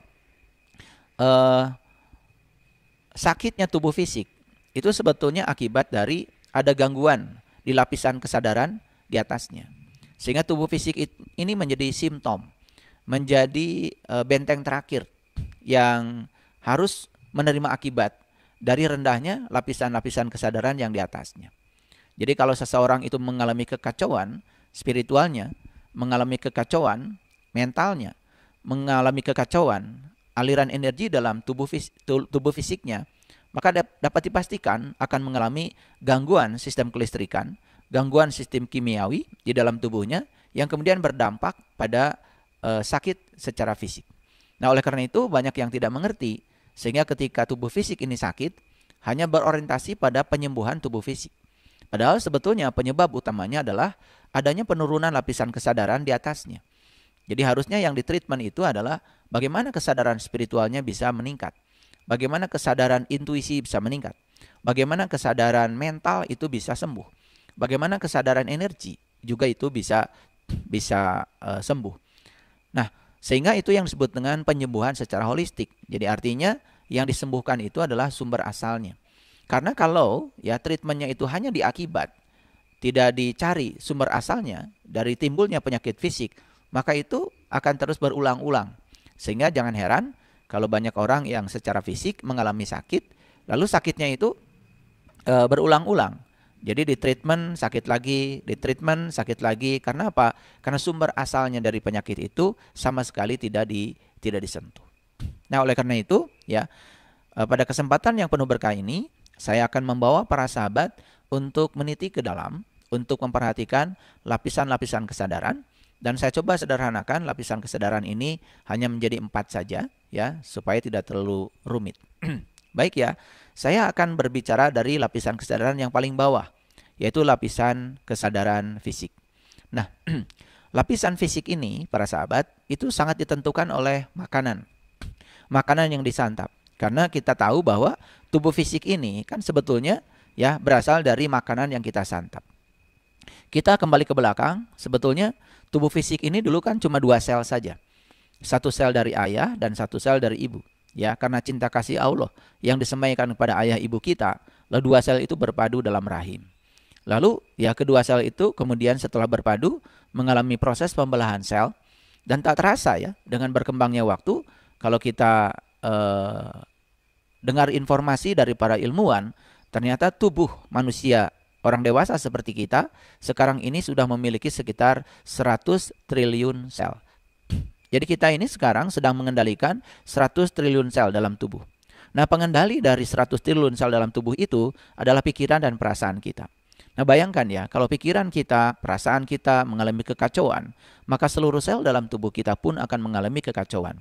Itu juga akan menimbulkan ya sistem kelistrikan dan sistem kimiawi tubuh kita akan mengalami kekacauan. Jadi kalau orang yang pikirannya selalu khawatir, cemas, ya, maka ya tubuhnya akan memproduksi hormon-hormon yang tidak produktif, hormon-hormon kortisol, hormon-hormon adrenalin, hormon-hormon yang menimbulkan kekacauan pada sistem kimiawi tubuh. Oleh karena itu maka ya kekacauan itu akan menimbulkan ya kebingungan ya pada sel-sel tubuh kita ketika melaksanakan tugasnya. Nah, apa sesungguhnya tugas sel-sel dalam tubuh kita? Tugas sel dalam tubuh kita itu adalah menghidupi kita, memberikan layanan supaya kehidupan kita paripurna. Tetapi ketika mengalami kekacauan kelistrikan, kekacauan kimiawi, maka itu sangat berpengaruh terhadap kinerja dari tubuh kita. Nah, itulah pentingnya kita menyadari bahwa sebetulnya ya lapisan fisik ini walaupun kelihatannya kasar, tetapi kita juga harus peduli. Karena makanan yang dimasukkan ke dalam tubuh kita itu sangat berpengaruh. Sangat berpengaruh terhadap kesempurnaan kualitas dari tubuh fisik kita. Jadi ketika makanan ini yang kita santap ini misalnya ya jamnya tidak teratur, kemudian jenisnya tidak sesuai dengan golongan darah, kemudian jumlahnya juga tidak sesuai dengan yang dibutuhkan tubuh, maka tubuh akan mengalami kehilangan keseimbangan. Makanya kalau saya sering menyampaikan ya, untuk bisa mencapai kesempurnaan di tubuh fisik, maka makan saja harus ada rumusnya. Dan rumusnya adalah 3J. Jadi yang pertama adalah jumlah makanan yang akan disantap juga harus sesuai dengan yang dibutuhkan. Yang kedua, jenis makanan. Sekarang sudah ada diet berdasarkan golongan darah. Ini ternyata menurut diet golongan darah, tidak semua makanan itu menjadi nutrisi bagi semua golongan darah. Ada makanan yang sama bagi golongan darah A itu bisa menjadi nutrisi. Tapi makanan yang sama pada golongan darah yang lain itu menjadi racun. Oleh karena itu maka makanan itu pengaruhnya ada 3. Bisa menjadi nutrisi, bisa menjadi racun, bahkan bisa juga netral. Nah, untuk golongan darah tertentu, tentu saja jenis-jenis makanan itu sudah spesial ya disediakan oleh semesta. Demikianlah ya riset-riset neuroscience yang kemudian terus berkembang yang mengarahkan manusia untuk menuju kesehatan paripurna secara fisik. Jadi ya makanan itu sangat menentukan. Jadi usahakan ya dalam keseharian kita tidak terlalu banyak makan dari unsur-unsur yang kita sakiti. Semakin banyak yang kita sakiti, semakin banyak pertumpahan darah yang dilakukan untuk memenuhi kebutuhan nutrisi kita, tentu saja semakin banyak rasa sakit yang ditimbulkan pada makhluk yang lain. Itu sangat berpengaruh terhadap tubuh kita. Makanya ya orang-orang yang terlalu banyak ya mengkonsumsi ya makanan-makanan seperti daging merah karena di situ ada darah ya, itu juga sangat berpengaruh terhadap tubuh fisik, berpengaruh terhadap emosi ya. Oleh karena itu bagi orang-orang yang ingin meningkatkan kesadaran, maka ya aspek makanan ini menjadi sangat penting. Bukan sekedar jenisnya, bukan sekedar jumlahnya, bukan sekedar jadwalnya, tetapi kita juga harus memperhatikan. Karena sesungguhnya makanan yang kita santap itu sebetulnya hidup. Dan makanan itu ketika dimasukkan ke dalam tubuh, itu juga perlu disapa. Perlu diajak bicara, ya. Karena mereka ini adalah unsur-unsur alam yang kemudian akan menjadi bagian dari tubuh kita. Nah, jadi makanan yang dikonsumsi itu menentukan kesehatan fisik kita. Nah, untuk kegiatan sehari-hari tentu saja kita menggunakan fisik, bukan? Nah, fisik ini juga nanti akan dikendalikan oleh lapisan yang kedua, yaitu lapisan energi yang disebut dengan lapisan psikis. Tapi sebelum saya memasuki pada lapisan energi, lapisan psikis, tentu saja yang paling bagus ya kita cermati dulu bagaimana kita memperlakukan lapisan fisik kita. Para sahabat ya, olahraga yang teratur tentu saja penting. Makanan dengan jumlah yang tepat, kemudian jadwalnya yang tepat, kemudian jenisnya yang tepat, itu juga penting. Saya memberikan sebuah contoh, ini tentu saja bukan contoh yang baik ya. Jadi kalau saya ya setiap bangun pagi ya, bangun tidur setelah meditasi biasanya saya minum air putih yang cukup ya, sekitar 600 ml. Jadi satu botol itu habis ya. Dan setelah itu kemudian mengkonsumsi jus ya. Jusnya itu kalau saya ya, jusnya itu jus 8 namanya. Jadi jus 8 itu unsur-unsurnya ada apel ya, kemudian ada sunkist, kemudian ada wortel, kemudian ada bawang bombay, kemudian ada jahe, kemudian ada kunyit, kemudian ada nanas, dan terakhir adalah madu. Itu 8 unsur kemudian dipadukan buat 1 gelas untuk konsumsi kita sendiri. Nah setelah itu kemudian mengkonsumsi 3 jenis buah. Buah yang warnanya berbeda. Ya silakan saja, misalkan mau pepaya, kemudian buah naga, anggur. Yang penting 3 jenis buah. Cuman kalau saya tidak pernah meninggalkan 1 buah yang paling penting, yaitu avocado atau alpukat. Ya karena itu mengandung vitamin E. Di samping itu juga ada lemak tak jenuh yang dibutuhkan untuk tubuh. Dan itu sangat baik untuk kesehatan jantung kita. Nah, kalau sudah sarapan pagi, ya kemudian ya selesai ya. Karena jamnya sarapan, ya udah misalkan 5:30. Itu tidak usah makan apa-apa lagi sampai siang. Kecuali setiap 1 jam sekali, kemudian kita minum air putih. Jadi minum air putih itu hati-hati ya. Bukan sekedar menghilangkan haus. Karena haus itu berarti tubuh kita sudah rusak. Nah kalau tubuh kita sudah rusak, ini sangat berbahaya. Kalau haus itu sudah terasa, berarti tubuh kita sudah rusak. Alarm dalam tubuh kita sudah hidup. Sama seperti gedung yang kebakaran. Jadi kalau gedung itu kebakaran, makanya alarm itu hidup. Kalau tidak kebakaran, alarm tidak hidup. Jadi kalau alarm sudah hidup, itu sudah terjadi kebakaran. Kalau kebakaran sudah terjadi, gedung itu sudah rusak. Jadi kalau haus ini sudah kita rasakan, itu artinya ada alarm dari tubuh kita, bahwa tubuh kita sudah mengalami kerusakan. Oleh karena itu ya minum yang bagus itu adalah 1 jam sekali misalnya secara teratur, tidak menunggu harus merasakan haus. Lalu apa yang terjadi? Kalau sekadar menghilangkan haus, minumnya pun hanya sedikit. Harusnya minum itu banyak karena kebutuhan tubuh kita untuk air itu 80% dari kebutuhan yang lain. Nah, jadi kalau sakit kepala misalkan, jangan buru-buru minum obat. Ya, bagusnya ya minum air putih yang banyak. Ya, kalau pegal-pegal di tubuh jangan dulu minum obat. Ya itu sebetulnya karena kekurangan air. termasuk kesemutan dan lain-lain ya. Bagaimana racun dalam tubuh kita bisa dikeluarkan kalau tidak ada air? Jadi ginjal kita itu seperti mesin cuci. Jadi kalau terlalu banyak ya kotoran yang ada pada baju kita dimasukkan ke mesin cuci ya, kemudian ya tidak ada air di sana untuk membilasnya. Bagaimana kotoran itu bisa terpisah dari baju kita sehingga tidak akan keluar? Nah, banyak orang yang tidak sadar ya sehingga mengalami kegagalan dalam ginjal misalkan. Kenapa? Karena ya jumlah air yang dibutuhkan oleh ginjal itu sedikit. Jadi sementara ginjal harus membersihkan darah, tapi ya jumlah air yang dibutuhkan untuk ginjal kurang. Sama saja seperti mesin cuci ya yang digunakan untuk mencuci pakaian yang kotor, kemudian jumlah air yang dimasukkan ke mesin cuci kurang, bagaimana ya kotoran yang ada pada baju itu bisa dilarutkan. Nah, seperti itu kira-kira para sahabat. Oleh karena itu maka kesadaran akan tubuh fisik ini perlu. Makanya agama menganjurkan untuk tidak memakan makanan yang haram.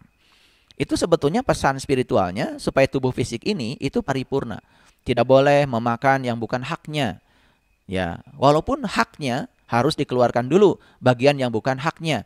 Dan kemudian kalau dalam ajaran Islam kita diajarkan untuk melaksanakan zakat ya 2,5% dari apa yang dihasilkan. Nah, itu sebetulnya dalam rangka untuk melatih diri agar apapun yang dimasukkan ke dalam tubuh itu ya sehat paripurna. Itu saja tidak cukup ya. Oleh karena itu maka ketika kita mau menyantap makanan, coba perhatikan berapa banyak orang yang terlibat untuk menghadirkan makanan itu. Kan sebetulnya kalau kita jujur, tidak ada satu makanan pun yang kita makan hasil dari karya kita. Jadi kalau kita hari ini makan nasi, ya tentu saja nasi yang kita makan itu belum tentu hasil tanaman kita. Karena kalau kita harus menanam dulu untuk makan, berarti kan kita harus berlapar-lapar selama umur padi. Kan itu tidak mungkin. Pasti ya, walaupun kita menanam padi, tetapi ya padi yang ditanam itu kan tidak langsung bisa kita makan. Dan untuk makan saat ini, di sini, sekarang, kita tentu saja makan nasi hasil orang lain. Nah, kalau kita berpikir tentang itu, terlalu banyak kan sebetulnya yang pertama jasa orang yang menghadirkan makanan kepada kita. Yang kedua jasa semesta. Karena semua unsur makanan itu terbuat dari tanah, air, api, udara. Makanya kalau makan itu selalu mengucapkan terima kasih. Jadi yang pertama saya berdoa seperti yang diajarkan oleh Rasulullah. Allahumma barik lana fima rozaqtana wa qina azabannar. Makanya Rasulullah sendiri ya mengajarkan kepada kita, ya Allah, berkahilah rezeki yang kau berikan kepadaku, ya, jauhkanlah aku dengan rezeki ini dari api neraka. Kenapa Rasulullah bersabda seperti itu? Karena apa? Karena sesungguhnya ya makanan yang kita makan itu punya energi. Kalau energi yang ada pada makanan itu negatif, kan itu akan jadi api. Sehingga kita akan mudah terbakar emosi, mudah marah, mudah tersinggung. Itu kan semua unsur-unsur api. Makanya kita minta dijauhkan dari api neraka. Artinya, makanan yang kita makan itu membawa kesehatan, membawa ketenangan, membawa ketentraman, ya, membawa kedamaian.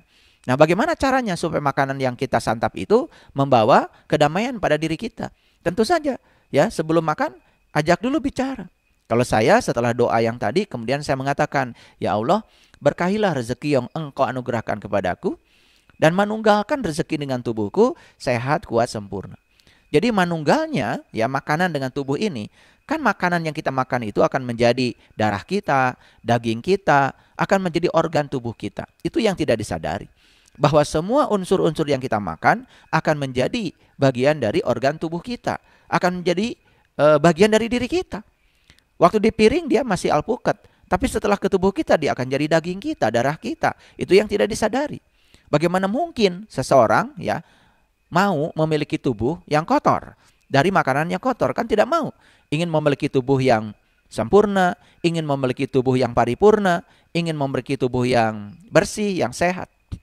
Apakah cukup sampai di sana? Belum cukup. Kalau saya setelah mengatakan ya Allah, ya berkahilah makanan yang Engkau anugerahkan kepadaku, manunggalkan makanan dengan tubuhku, selanjutnya saya berdoa. Saya ingat pada orang-orang yang berjasa untuk menghadirkan makanan itu. Makanya saya berdoa lagi, ya, untuk semua orang yang telah berjasa menghadirkan makanan ini, saya doakan semoga mereka sejahtera lahir dan batin. Jadi kita ingat pada orang-orang yang berjasa. Ini kesadaran.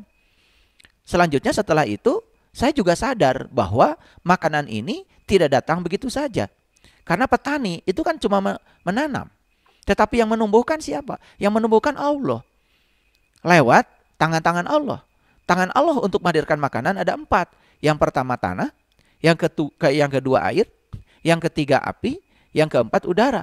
Bahkan ada yang kelima sebetulnya, yaitu ruang kosong. Dan kalau tidak ada ruang kosong ini, tidak akan tercipta yang namanya makanan. Jadi justru karena ada ruang kosong inilah tercipta makanan. Jadi tumbuh-tumbuhan ini kan sebetulnya mengambil energi dari ruang kosong. Karena kalau tumbuhan tidak berada di ruang kosong, kan juga tidak mungkin bisa tumbuh. Makanya saya melanjutkan proses berdoa tadi dengan menyatakan, ya, untuk seluruh daya sambung semesta, tanah, air, api, udara, terima kasih, terima kasih, terima kasih. Kita kan berterima kasih kepada bumi sebagai ibu yang melahirkan berbagai tanaman. Jadi bumi ini kan sering disebut ibu pertiwi. Karena bumi ini adalah melahirkan setiap hari. Kalau tidak ada bumi, tidak ada tanah, kan tidak ada satu biji padi pun. Kalau tidak ada bumi, tidak ada satu biji jagung pun. Kalau tidak ada bumi, tentu saja tidak ada rumput. Kalau tidak ada rumput, tidak ada kambing, tidak ada sapi. Bagaimana mereka bisa menyantap rumput kalau rumputnya tidak ada? Dan rumput itu kan hasil ibu pertiwi. Tetapi ibu pertiwi tidak berdiri sendiri, ya. Makanya kalau leluhur kita mengatakan bumi ini adalah ibu, sedangkan matahari itu adalah bapak atau ayah. Karena semua tanaman yang ditanam petani, walaupun sudah ditanam di tanah, kalau tidak ada matahari kan tidak terjadi proses fotosintesa. Tidak ada sumber energi yang bisa mengubah, ya, air, karbon dioksida untuk menjadi karbohidrat.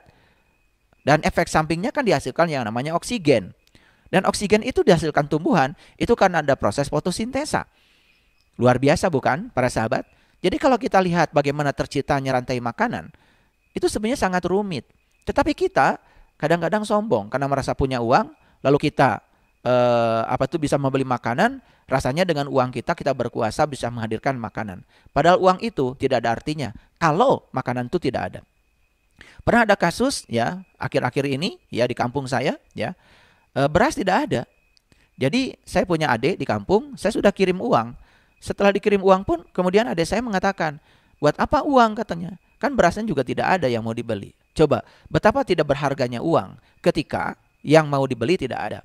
Jadi kita jangan mengeluhkan beras, ya. Kenapa? Karena beras itu bukan buatan manusia. Beras itu buatan semesta, sedangkan uang itu buatan peruri. Jadi kita kadang-kadang sombong, ya, merasa seakan-akan bisa menukar buatan Allah dengan buatan manusia. Sebetulnya tidak sebanding. Jadi, ya, kita mengeluhkan harga beras mahal, mengeluhkan harga itu mahal, semakin dikeluhkan kita semakin susah. Oleh karena itu, cobalah mulai berpikir, pasti saya bisa beli. Karena apa? Karena uang itu buatan manusia. Sedangkan beras, jagung, dan semua kangkung, unsur-unsur makanan itu buatan Allah. Tentu saja karya Allah tidak sebanding dibandingkan karya manusia. Itulah sombongnya kita, kadang-kadang merasa punya uang, lalu kita menganggap bahwa, ya, makanan itu bisa dihadirkan oleh uang. Betul, prosesnya sesederhana itu. Tapi kalau dengan kesadaran, tentu saja, ya, tidak mungkin, ya, bagaimana karya semesta ini ditukar dengan uang kita. Jadi makanya jangan mengeluhkan harga mahal, ya, beras mahal, minyak mahal. Karena apa? Semua unsur-unsur yang ada di alam itu adalah buatan semesta, buatan Allah. Jadi oleh karena itu berpikir saja bahwa kita bisa membelinya. Karena apa? Walaupun kita bisa membelinya, uang kita itu tidak sebanding dengan apa yang Allah ciptakan. Karya Allah yang luar biasa. Tidak ada manusia yang bisa menciptakan padi. Tidak ada manusia yang bisa menciptakan sebutir beras. Tidak ada manusia yang bisa membuat satu butir jagung. Kalau jagung palsu, padi palsu sudah banyak yang bisa. Tapi itu tidak bisa dimakan. Tetapi padi yang asli, jagung yang asli, tidak ada yang bisa membuat. Kita hanya bisa membuat uang sebagai alat tukar. Oleh karena itu mari kita banyak bersyukur dengan kesadaran. Itulah pentingnya kita untuk menyadari bahwa sebetulnya, ya, makanan yang kita makan walaupun itu sekedar untuk tubuh fisik, kita harus perhatikan, ya, jenisnya, jumlahnya, kita harus perhatikan jamnya. Makanya, ya, kita dilatih untuk melaksanakan saum, ya, puasa. Sehingga dengan puasa kita diajarkan untuk mengendalikan diri, mencoba untuk melaparkan tubuh. Karena menurut Profesor Yoshinori Ohsumi, pemenang hadiah Nobel bidang kedokteran, bahwa puasa itu ternyata manfaatnya sangat banyak. Ketika tubuh dilaparkan, maka sel akan lapar. Ketika sel lapar, maka, ya, sel akan memakan, ya, sel-sel mati. Sehingga terbentuk yang namanya autophagisom, yaitu protein raksasa yang bisa membersihkan sel-sel yang mati. Sehingga ketika seseorang rajin melaksanakan puasa atau saum, ya, yang saya maksud adalah tidak makan dan minum ya di siang hari, dan ketika berbuka pun ya tidak berlebihan ketika makan dan minum, maka tubuhnya pasti akan mengalami proses regenerasi sel sehingga tubuhnya menjadi sehat, bugar dalam keadaan paripurna. Nah, inilah penting ya. Leluhur kita mengajarkan kepada kita untuk tidak menyantap ya makanan-makanan yang terlalu banyak ya menyakiti makhluk lain. Makanya bagus kalau kita punya pilihan untuk memakan makanan yang berasal dari hewan, dari tumbuhan, dari buah-buahan. Para sahabat bisa merasakan ya ketika kita menyantap makanan-makanan yang berasal dari tumbuhan, ya, buah-buahan, sayur-sayuran, tubuh kita juga menjadi lebih sehat. Di samping itu emosi kita juga menjadi lebih terkontrol. Ini baru aspek yang pertama, bagaimana kita yang memperhatikan lapisan tubuh fisik kita. Jadi sekali lagi saya ingin melengkapi ya bagaimana cara kita menyapa makanan sebelum kita makan ya. Ya Allah, ya berkahilah rezeki yang Engkau anugerahkan padaku, manunggalkan rezeki dengan tubuhku sehat, kuat, sempurna ya. Untuk semua orang yang telah berjasa menghadirkan makanan ini kepadaku, aku doakan semoga mereka sejahtera lahir dan batin. Dan untuk seluruh daya sambung semesta, tanah, air, api, udara, terima kasih, terima kasih, terima kasih. Lalu ya, Allahumma barik lana fima rozaqtana wa qina azabannar. Semoga semua makanan yang saya santap menjauhkan saya dari api neraka, membuat tubuh saya sehat paripurna, ya, membuat saya terkendali emosi saya, ya, tidak mudah marah, tidak mudah tersinggung, ya, tidak mudah menyesali keadaan, sehingga kita dengan satu unsur saja memperbaiki lapisan kesadaran fisik, kita sudah mencapai kesadaran yang paripurna. Segala puji hanya milik Allah yang senantiasa membersamai kita di setiap ruang dan waktu, menumpahkan cinta kasih-Nya kepada kita. Sehingga saat ini kita masih diberi izin untuk melanjutkan proses belajar di ruang kehidupan ini. Oleh karena itu, mari kita puji Dia bersama-sama membaca hamdalah. Alhamdulillahi Rabbil Alamin. Mari kita awali proses belajar di tangga yang ke-10 ini bersama-sama memohon ridho dan berkah Allah seraya membaca basmalah. Bismillahirrahmanirrahim. Para sahabat, di tangga yang ke-9 saya sudah berbicara tentang lapisan kesadaran yang paling kasar, yaitu lapisan kesadaran fisik. Lapisan kesadaran fisik ini adalah tubuh fisik kita yang dibangun oleh makanan dan minuman. Ada riset yang sangat bagus yang ditemukan oleh Profesor Masaru Emoto. Beliau menulis buku yang sangat keren, judulnya The True Power of Water. Ya, kekuatan dari air. Ternyata air, ya, sebelum kita minum, kita doakan, kita sapa, kita berterima kasih pada air. Bahkan air itu juga perlu dihargai, dihormati, dimuliakan. Kamu cantik, kamu berguna, kamu luar biasa. Ternyata struktur molekul air yang ditemukan oleh Profesor Masaru Emoto, struktur kristalnya itu ternyata sangat cantik, sangat indah. Seperti itu berlian, ya, memancarkan cahaya ke segala arah. Sebaliknya air yang diejek, tidak dihargai, ya, tidak disapa, ya, tidak dimuliakan, ternyata struktur kristalnya juga berbeda, ya, jauh lebih buruk. Jadi bayangkan ya, kalau air yang kita minum, kemudian disapa dulu, bilang terima kasih air, kamu cantik, kamu berguna, kamu luar biasa. Apalagi dengan menggunakan doa yang paripurna, ya, Bismillahirrahmanirrahim, ya, dan lain sebagainya, ya. Pokoknya menggunakan frekuensi yang positif. Ternyata ya air itu kan sebetulnya adalah molekul. Molekul di dalamnya ada atom, ada hidrogen, ada oksigen. Dalam atom dan itu kan sebetulnya ada yang namanya elektron, ada yang namanya proton. Dan menurut fisika kuantum, elektron dan proton pun tidak benar-benar benda nyata. Itu adalah probability, itu adalah energi. Jadi kalau energi berarti frekuensi, kalau frekuensi berarti vibrasi. Nah, berarti ketika kita memvibrasikan energi ya lewat doa, lewat sapaan, lewat kata-kata yang positif, ternyata itu bisa beresonansi dengan frekuensi dari air. Sehingga pantas kalau air mengalami proses interferensi yang konstruktif. Sehingga frekuensi yang kita pancarkan itu membangun ya kedamaian pada air. Jadi air yang damai itu kemudian diminum oleh kita, dan kemudian di tubuh kita kan sudah ada air yang lain di darah kita. Nah, sementara air yang ada di tubuh kita mungkin saja sudah mengalami kontaminasi akibat kita marah, kita tersinggung, kita jengkel, kita membicarakan orang lain, menggosipkan orang lain, menghujat orang lain, menghukumi orang lain. Itu kan akan bermuara, akan menjadi kumpulan energi negatif dalam tubuh kita. Sehingga struktur molekul air dalam tubuh kita itu mungkin sudah sangat acak, sangat random. Dengan meminum air yang didoakan, disapa, sehingga air yang masuk ke dalam tubuh kita itu menjadi air yang membawa kesadaran baru. Sehingga air yang tadinya di tubuh kita random, acak, dengan masuknya air yang membawa kesadaran baru, sehingga timbul di dalam tubuh kita itu keselarasan. Sehingga sistem kelistrikan, sistem kimiawi tubuh kita juga mengalami keseimbangan baru. Bayangkan ya, jadi sains sudah sampai ke situ. Bayangkan orang tua kita dulu ya, kalau kita sakit, kemudian beliau ngambil air 1 gelas, kemudian dibacakan Al-Fatihah, kemudian ditiup air itu, kemudian dikasih kepada kita. Ya bukan sekedar sugesti, tetapi ternyata ya sains membuktikan bahwa apa yang dilakukan oleh orang tua kita itu sebetulnya sejalan dengan hasil-hasil dari riset sains. Seperti itu para sahabat. Jadi teknologi ya, sains itu sudah membawa kita pada satu peradaban baru, kesadaran baru. Itu air ya. Sekarang perhatikan makanan. Bukankah sebetulnya makanan yang kita santap itu isinya kan sebetulnya air-air juga ya. Jadi makanan dan air yang dimasukkan ke dalam tubuh kita, kalau kita sapa, kita doakan dulu, kita berterima kasih dengan penuh rasa syukur seperti yang sudah saya sampaikan di tangga yang ke-9, tentu saja akan membawa perubahan baru ya kepada tubuh fisik kita, sehingga tubuh fisik kita menjadi sehat, kuat, sempurna. Karena apa? Hukum alamnya sederhana. Siapa yang merawat alam, maka alam akan merawat kita. Siapa yang merawat tubuh, maka tubuh pun akan menjadi pelayan yang terbaik bagi kita.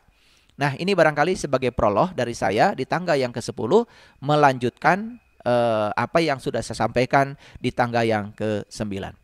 Para sahabat ya, kalau kita berbicara tentang riset tentang golongan darah, ternyata golongan darah itu bukan sekedar penting ketika seseorang mengalami kecelakaan, supaya pada saat transfusi darah mengalami kemudahan pihak rumah sakit untuk memberikan bantuan pertolongan kepada kita. Tetapi ternyata golongan darah pun yaitu mencerminkan kepribadian. Jadi golongan darah sekarang sudah mencerminkan kepribadian. Jadi orang yang bergolongan darah A, O, B, AB ternyata memiliki kepribadian yang berbeda ya. Sampai di negara-negara yang beradab, negara-negara yang maju ya, membuat kelas di dunia pendidikan pun itu ya berdasarkan golongan darah. Bahkan guru yang mengajar di kelas itu pun itu disesuaikan dengan golongan darah. Jangan sampai ada konflik kepribadian itu karena golongan darah. Jadi golongan darah ini isyarat dari semesta supaya kita bisa menciptakan keselarasan ya, sehingga konflik-konflik yang terjadi baik itu konflik emosi ya, itu tidak terlalu runcing, sehingga isyarat-isyarat ini sudah diberikan oleh semesta. Betapa luar biasanya bukan kalau kita menyadari semua itu. Nah, pada kesempatan yang penuh berkah ini, saya akan memasuki tangga yang ke-10. Tentu saja tangga ini itu adalah tangga yang lebih tinggi lagi dari tangga yang ke-9. Jadi kalau di tangga ke-9, saya lebih banyak berbicara secara mendalam tentang lapisan kesadaran fisik, maka sekarang saya akan berbicara tentang lapisan kesadaran psikis yang disebut dengan lapisan kesadaran energi. Yuk kita sadari sekarang, para sahabat ya. Kita mungkin bisa tidak makan 2 hari, masih hidup. Kita masih mungkin tidak minum 2 hari, masih hidup. Tapi coba, kita tidak bernafas. 2 menit saja tidak bernafas. Tubuh kita ini sudah kehilangan kemampuannya, sudah kehilangan dayanya, sudah kehilangan energinya. Dan selama ini kita terlalu fokus bahwa energi yang dimasukkan ke dalam tubuh kita itu hanya berasal dari makanan dan minuman secara fisik. Betul ya, kalau menurut Einstein ya, energi sama dengan massa dikalikan dengan kecepatan cahaya dikuadratkan. Jadi artinya antara massa dengan energi itu setara ya. Jadi setiap massa ya, setiap materi ya, ketika dikalikan dengan C kuadrat, kecepatan cahaya dikuadratkan, Jadi massa itu kilogram, kecepatan cahaya itu satuannya adalah meter per detik. Ya, kalau dikuadratkan berarti meter kuadrat per detik kuadrat. Kilogram kalikan meter kuadrat per detik kuadrat itu namanya joule. Sehingga satuannya menjadi energi. Jadi sebenarnya kalau kita memasukkan massa ke dalam tubuh kita, yang dibutuhkan sebenarnya bukan massanya, tetapi energinya. Tapi seberapa besar energi dari makanan, seberapa besar energi dari minuman yang dimasukkan ke dalam tubuh kita, tidak seberapa sebetulnya dibandingkan dengan energi yang dibawa oleh napas kita. Karena apa? Kekuatan makanan dan minuman itu, ya, itu seperti yang saya gambarkan, kita mungkin masih bisa hidup tanpa makan 2 hari, kita masih bisa hidup tanpa minum 2 hari, ya, tetapi kita tidak mungkin, ya, bisa hidup tanpa bernapas 2 hari, tidak mungkin. Oleh karena itu, maka kita harus sadar bahwa sebetulnya, ya, yang membuat tubuh kita berdaya, yang membuat tubuh kita punya energi, berdaya, berwibawa, itu sebenarnya energi yang diberikan oleh lingkungan. Jadi kalau begitu lingkungan ini apa? Ruang kosong ini apa? Sebenarnya ruang kosong ini adalah ruang energi. Buktinya apa? Buktinya kita bisa hidup lewat nafas. Jadi sebenarnya nafas itu adalah energi. Makanya ketika kita bernapas, berarti kita memasukkan energi ke dalam tubuh kita. Makanya ketika seseorang, ya, tidak menyadari itu, maka dia juga tidak menghargai, ya, bahwa sebetulnya dia hidup dari lingkungannya, dari sekitarnya. Makanya sekitar kita ini yang disebut dengan ruang kosong, ini adalah ruang energi. Ada yang menyebut kecerdasan semesta tanpa batas. Ada yang menyebut ruang kesadaran. Banyak sebutan-sebutan untuk ruang kosong ini. Bahkan kalau leluhur kita mengatakan, ya, Sang Hyang Taya. Ya, memang tidak kelihatan, ya, kosong, tetapi isi. Makanya kosong tapi isi tapi kosong. Buktinya apa? Semua makhluk hidup mengambil energi dari ruang kosong ini. Coba perhatikan napas kita. Kita kan mengambil napas dari sini, kemudian masuk ke dalam, menghidupi tubuh kita, kemudian keluar lagi ke sini. Sama, tumbuhan juga seperti itu. Sama, hewan juga seperti itu. Semua mengambil energi dari sini. Makanya kita sekarang punya lapisan kesadaran yang kedua. Di samping lapisan kesadaran fisik, maka kita punya lapisan kesadaran psikis, yaitu lapisan energi. Lapisan kesadaran fisik dibangun oleh makanan dan minuman, tapi lapisan energi ini diambil dari lingkungan, yaitu lewat pernapasan kita. Nah, jangan lupa para sahabat, yang mengendalikan tubuh fisik kita, bukankah sebetulnya lapisan kesadaran energi yang ada di sekitar lingkungan kita lewat napas kita? Makanya nafas itu adalah sesuatu yang paling berharga. Nafas itu tanpa batas. Itu sebabnya semua orang-orang yang ingin, ya, memperoleh kesadaran baru, maka mereka melakukan olah nafas. Nah, ternyata olah nafas ini sangat bermanfaat buat ketenangan. Olah nafas ini bermanfaat buat kesehatan. Bahkan sekarang banyak sekali, ya, penemuan-penemuan baru tentang teknik-teknik olah nafas yang bisa menyembuhkan, bisa menjadi healing. Ya, ada orang yang punya penyakit kanker, tumor, dan lain sebagainya. Ternyata mereka itu, ya, bisa disembuhkan dengan apa? Memberdayakan nafas. Mungkin para sahabat pernah dengar, ya, ada seseorang yang berkebangsaan Belanda yang kemudian tinggal di Iceland, namanya Wim Hof. Ya, Wim Hof itu memberikan latihan-latihan teknik-teknik olah pernapasan untuk kekuatan tubuh. Jadi karena Iceland itu dataran es, ya. Tentu saja, ya, ada kesulitan mungkin saat itu Wim Hof, ya, karena tinggal di Iceland, sangat dingin. Sementara kalau tubuh ini tidak hangat, maka, ya, darah kan bisa membeku. Kalau darah membeku bisa terjadi kematian. Jadi biasanya orang menemukan sesuatu karena orang dihadapkan pada kesulitan. Karena alam seperti itu, kemudian kreativitas berkembang. Apa yang terjadi? Kemudian Wim Hof menemukan teknik olah napas Wim Hof. Dan ternyata teknik olah napas Wim Hof itu membuat tubuh kita menjadi sehat, membuat temperatur di tubuh kita juga menjadi meningkat. Ya, jadi bagi para sahabat yang mungkin pernah berlatih, ya, olah napas Wim Hof itu sebetulnya adalah mengambil energi dari alam sekitar kita lewat nafas. Jadi kalau kita perhatikan, ya, semua penemuan, semua penciptaan bisa terjadi itu dengan napas biasa.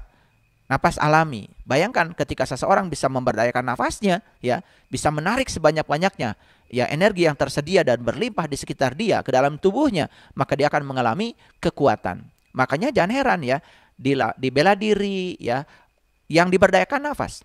Makanya coba ketika orang dipukul, ketika dia sedang tahan napas, itu pukulan tidak berarti apa-apa. Berbeda dengan pukulan ketika dia tidak sedang tahan napas. Jadi artinya napas itu adalah sebuah kekuatan yang dimiliki oleh manusia. Nah, ini yang disebut dengan lapisan kesadaran energi. Nah, lapisan kesadaran energi ini ternyata yang mengendalikan lapisan kesadaran fisik. Jadi tubuh fisik ini ya dikendalikan oleh lapisan kesadaran yang kedua, yaitu lapisan kesadaran energi yang diambil lewat pernafasan. Nah, para sahabat, ya, kenapa saya bisa melihat sekarang? Itu karena saya bernapas. Kenapa saya bisa mendengar sekarang? Karena saya bernapas. Kenapa saya bisa bicara? Karena bernapas. Makanya saya sudah jelaskan di tangga yang sebelumnya spesial tentang kesadaran tentang nafas. Rahasia nafas. Kenapa saya bahas di lapisan kesadaran yang sebelumnya? Karena pemahaman tentang nafas ini sangat penting. Dan sekarang kita sudah memasuki tangga yang ke-10. Saya jelaskan lebih detail lagi. Ya, ternyata nafas itu sesungguhnya adalah energi. Jadi seperti yang saya kemukakan tadi, ya kita ya bisa kuat tubuh kita tidak makan 2 hari, bisa kuat tidak minum 2 hari, kita masih hidup. Tetapi tidak mungkin kita tidak bernapas 2 hari, ya. Maka tubuh ini akan kehilangan kekuatannya. Nah, itu yang tidak disadari bahwa sebetulnya ruang kosong ini adalah ruang energi. Dan kita semuanya diliputi oleh ruang kosong. Berarti sesungguhnya energi untuk tubuh kita itu berlimpah di sini. Berlimpah di sini. Itu yang tidak disadarinya. Nah, oleh karena itu maka latihan olah napas menjadi sangat penting untuk pemberdayaan tubuh kita. Sehingga ketika kita mampu ya memberdayakan nafas, maka kita pun akan mengalami peningkatan kesadaran. Nah, makanya latihan mindfulness itu juga dengan memberdayakan olah napas. Bahkan para sahabat, di Quran Allah sendiri mengatakan, "Ud'u rabbakum tadarruan wa khufyatan." Berdoalah kepadaku dengan penuh rasa hormat dan tersembunyi. Jadi ternyata teknik berdoa pun ya banyak yang diajarkan oleh leluhur kita dengan cara ya tahan nafas. Karena itu mengacu kepada ayat yang tadi, ya ud'u rabbakum tadarruan. Berdoalah kepada Tuhanmu dengan penuh rasa hormat, wa khufyatan, tersembunyi. Tersembunyi berarti dalam keheningan. Tersembunyi berarti tidak berisik. Tersembunyi berarti dalam keadaan kita di dalam. Nah, ketika kita berdoa dalam keadaan tahan nafas, maka kekuatannya menjadi sangat luar biasa. Makanya jangan heran kalau banyak sekali ya leluhur-leluhur kita dulu saat mendoakan kita itu dalam keadaan tahan napas. Karena ketika sedang tahan napas berarti akumulasi energi dalam tubuh itu sedang mencapai akumulasi yang maksimal. Luar biasa bukan para sahabat kalau kita menyadari. Nah, jadi lapisan kesadaran yang kedua ini, lapisan kesadaran energi, itu adalah pengendali dari lapisan kesadaran yang pertama tadi, lapisan kesadaran fisik. Itu sebabnya kalau lapisan kesadaran yang kedua ini pengendali dari lapisan kesadaran fisik, berarti kita pun ya harus bisa ya meningkatkan kualitas energi ya yang masuk ke dalam tubuh kita. Nah, para sahabat perhatikan ya. Jadi indera kita ini ya, kita punya 2 indera mata, punya 2 indera telinga, punya 2 indera hidung, punya 1 indera mulut ya. Jadi semua ya yang ada di kepala kita ini kan sebetulnya itu setiap saat itu adalah mengakumulasi energi. Nah, lingkungan kita ini kan sebetulnya banyak sekali ya kejadian di lingkungan kita. Bukan sekedar energi yang lewat napas kita, tetapi di lingkungan kita ini banyak sekali energi-energi yang tersedia. Nah, kalau energi-energi itu kemudian kita izinkan, kita serap masuk ke dalam diri kita, itu akan berakumulasi menjadi energi yang sangat berbahaya. Nah, kalau energi yang mengendalikan tubuh fisik kita ini kebanyakan energi negatif, kan sangat berbahaya. Sehingga ya tubuh fisik kita pun akan ya kecipratan terpengaruh oleh hadirnya energi negatif. Nah, contoh yang sederhana ya, ini soal kesadaran. Coba perhatikan ya. Kalau ada orang yang marah, orang marah biasanya kan mengeluarkan kata-kata. Kata-kata bukannya energi. Karena kata-kata itu adalah gelombang bunyi. Gelombang bunyi itu punya frekuensi, punya periode, punya intensitas. Itu energi. Karena yang datang ke kita ini itu kan sebenarnya adalah getaran. Nah, sekarang kalau orang yang marah ini ya memancarkan energi yang negatif dan kemudian energi negatif itu diizinkan masuk ke dalam diri kita, bukankah sebetulnya energi itu akan tinggal di dalam diri kita, lalu memicu ya semua yang ada dalam diri kita sehingga kita pun akan menghasilkan energi yang negatif dan kita balik marah. Bayangkan ya para sahabat, energi yang masuk lewat mata kita, energi yang masuk lewat telinga kita, energi yang masuk lewat hidung kita, energi yang masuk lewat mulut kita. Begitu banyak ragam energi yang tersedia di semesta ini yang akan masuk ke dalam tubuh kita. Nah, kalau energi-energi itu diizinkan masuk ke dalam tubuh kita, bukankah itu sangat berbahaya? Makanya saya sudah katakan tadi ya, ketika tubuh fisik kita itu mengalami apa itu kehancuran, artinya menurun kualitas kesehatannya, itu kan bisa jadi karena kita terlalu banyak merespon ya energi-energi di sekitar kita yang negatif, dan itu diizinkan masuk. Makanya saya sering mengatakan bahwa ya, bahwa sakit hati itu bukan urusan orang. Sakit hati itu urusan kita sendiri. Kita mau sakit hati atau tidak tergantung kita mau masukkan nggak energi itu ke dalam diri kita atau tidak. Nah, itu sebabnya kita harus punya yang namanya filter energi. Nah, filter energi itu adalah kesadaran. Lagi-lagi di sini adalah kesadaran. Makanya saya sudah kemukakan ada yang namanya PET. Jadi personal emotional trainer. Jadi sebetulnya kalau kita memandang semua orang yang memancarkan energi itu adalah sebagai pelatih pribadi emosi kita, bukan sebagai musuh kita, bukan sebagai orang yang akan menjadi menjadi penekan kita sehingga kita menjadi korban, maka kita bisa memandang semua mereka itu menjadi positif. Nah, ketika sudut pandang pada mereka positif, maka kita tidak akan terjerumus pada aspek yang negatif. Itu sebabnya kita akan tetap berada dalam kondisi yang prima emosi kita. Nah, inilah pentingnya kita menyadari bagaimana supaya energi yang masuk ke dalam tubuh kita itu selalu positif. Karena kalau energi yang mengendalikan tubuh fisik kita itu negatif, dan kita merespon semua energi negatif itu masuk ke dalam diri kita, maka pikiran menjadi negatif, perasaan menjadi negatif, itu sangat berbahaya, dan itu akan berdampak pada ya sakitnya tubuh fisik kita. Nah, ini para sahabat yang harus kita sadari. Jadi sekarang kita hidup di lingkungan di mana kita berada, maka kita harus bisa memandang semua yang di luar diri kita ini sebagai hal yang positif, sekalipun itu tidak dikehendaki kehadirannya. Makanya konsep penerimaan itu menjadi sangat penting untuk melatih kesadaran. Karena ketika kita bisa menerima semua hal apa adanya, maka itu akan membuat kita ya tidak terjerumus untuk memiliki akumulasi energi yang negatif. Nah, kalau dalam agama Islam bagus sekali kan, kalau kita habis sholat kita disuruh salam ke sebelah kanan. Ketika kita menengok kepala ke sebelah kanan, kita bilang Assalamualaikum. Kita menengok ke sebelah kiri, Assalamualaikum. Apa artinya Assalamualaikum? Kan Assalamualaikum itu salam sejahtera bagi kalian semua. Kanan itu selalu melambangkan aspek-aspek yang positif. Sedangkan kiri melambangkan aspek-aspek yang negatif. Kalau kita sudah bisa memberi salam yang sama pada yang positif dengan pada yang negatif, berarti kita sudah melampaui dualitas. Nah, kalau kita sudah melampaui dualitas, maka energi dalam tubuh kita tidak akan terjerembab dalam akumulasi energi yang negatif. Semua positif-positif saja. Dan itu yang akan mengendalikan tubuh fisik kita. Jadi kalau energinya sudah positif, maka ya frekuensi positif itu akan berpengaruh kepada tubuh fisik kita. Sehingga tubuh fisik kita pun akan menjadi sehat. Nah, ini ya lapisan kesadaran tubuh fisiknya positif, lapisan kesadaran energinya juga positif, dan kita bisa memfilter ya energi dari lingkungan yang masuk ke dalam diri kita selalu ya positif. Apa yang terjadi? Dua-duanya menjadi positif. Nah, ini akan membangun kesadaran kita juga menjadi lebih positif. Bukankah itu luar biasa ya para sahabat? Nah, selama ini kita tidak sadar bahwa sebetulnya tubuh fisik kita ini dikendalikan oleh lapisan kesadaran yang kedua, yaitu adalah tubuh energi. Ya, tubuh energi yang didapat lewat pernafasan. Makanya bagus kalau para sahabat mulai belajar olah pernafasan. Itu sangat positif sekali, baik untuk kesehatan maupun untuk ketenangan batin kita. Nah, kembali lagi tadi ya, ketika kita habis sholat kan kita diajarkan salam ke kanan, salam ke kiri. Artinya saya siap menerima kanan dan kiri dengan cara yang sama. Jadi kalau kita sudah bisa menerima kanan, orang yang baik, kiri, orang yang kita sebut tidak baik, dengan cara yang sama, kita akan selalu damai. Sehingga kita tidak terjebak untuk menendang dan mencengkram. Kan biasanya kanan disebut baik, makanya terhadap yang disebut baik kita mencengkram. Kiri disebut buruk, terhadap yang disebut buruk kita menendang. Mencengkram, menendang, mencengkram, menendang. Itu persis seperti gelombang laut yang terus berfluktuasi dengan amplitudo yang sangat besar.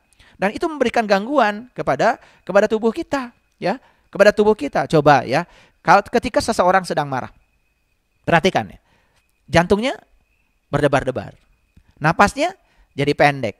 Kan itu langsung ya ada pengaruh. Ini karena kendali ya lapisan energinya sedang mengendalikan lapisan tubuh fisiknya. Gitu, ya. Nah, ketika seseorang sedang marah, perhatikan, wajahnya menjadi seram. Ya kan? Bibirnya monyong. Kemudian mengalirkan energi yang negatif. yang negatif. Dan itu mengendalikan tubuhnya. Ketika seseorang sedang mengalami dikendalikan oleh tubuh energi yang negatif, bukankah tubuh fisik pun bisa menimbulkan yang negatif? Misalkan tubuh fisik bergerak memukul orang lain, tubuh fisik bergerak menendang orang lain, kan itu semua akan menimbulkan kesakitan pada diri sendiri. Makanya di tangga yang sebelumnya saya sudah jelaskan, di semesta ini tidak ada orang lain, yang ada cuma diri kita sendiri. Oleh karena itu, ya, semua kebaikan yang kita lakukan buat kita, semua keburukan yang kita lakukan pun sebetulnya buat kita. Inilah pentingnya kita menyadari. Jadi yang pertama, ya, kita menyadari bahwa tubuh fisik kita harus selalu sehat. Masukkanlah makanan dan minuman yang sehat ke dalam tubuh fisik. Yang kedua, ya, tubuh energi kita yang mengendalikan tubuh fisik pun harus sehat.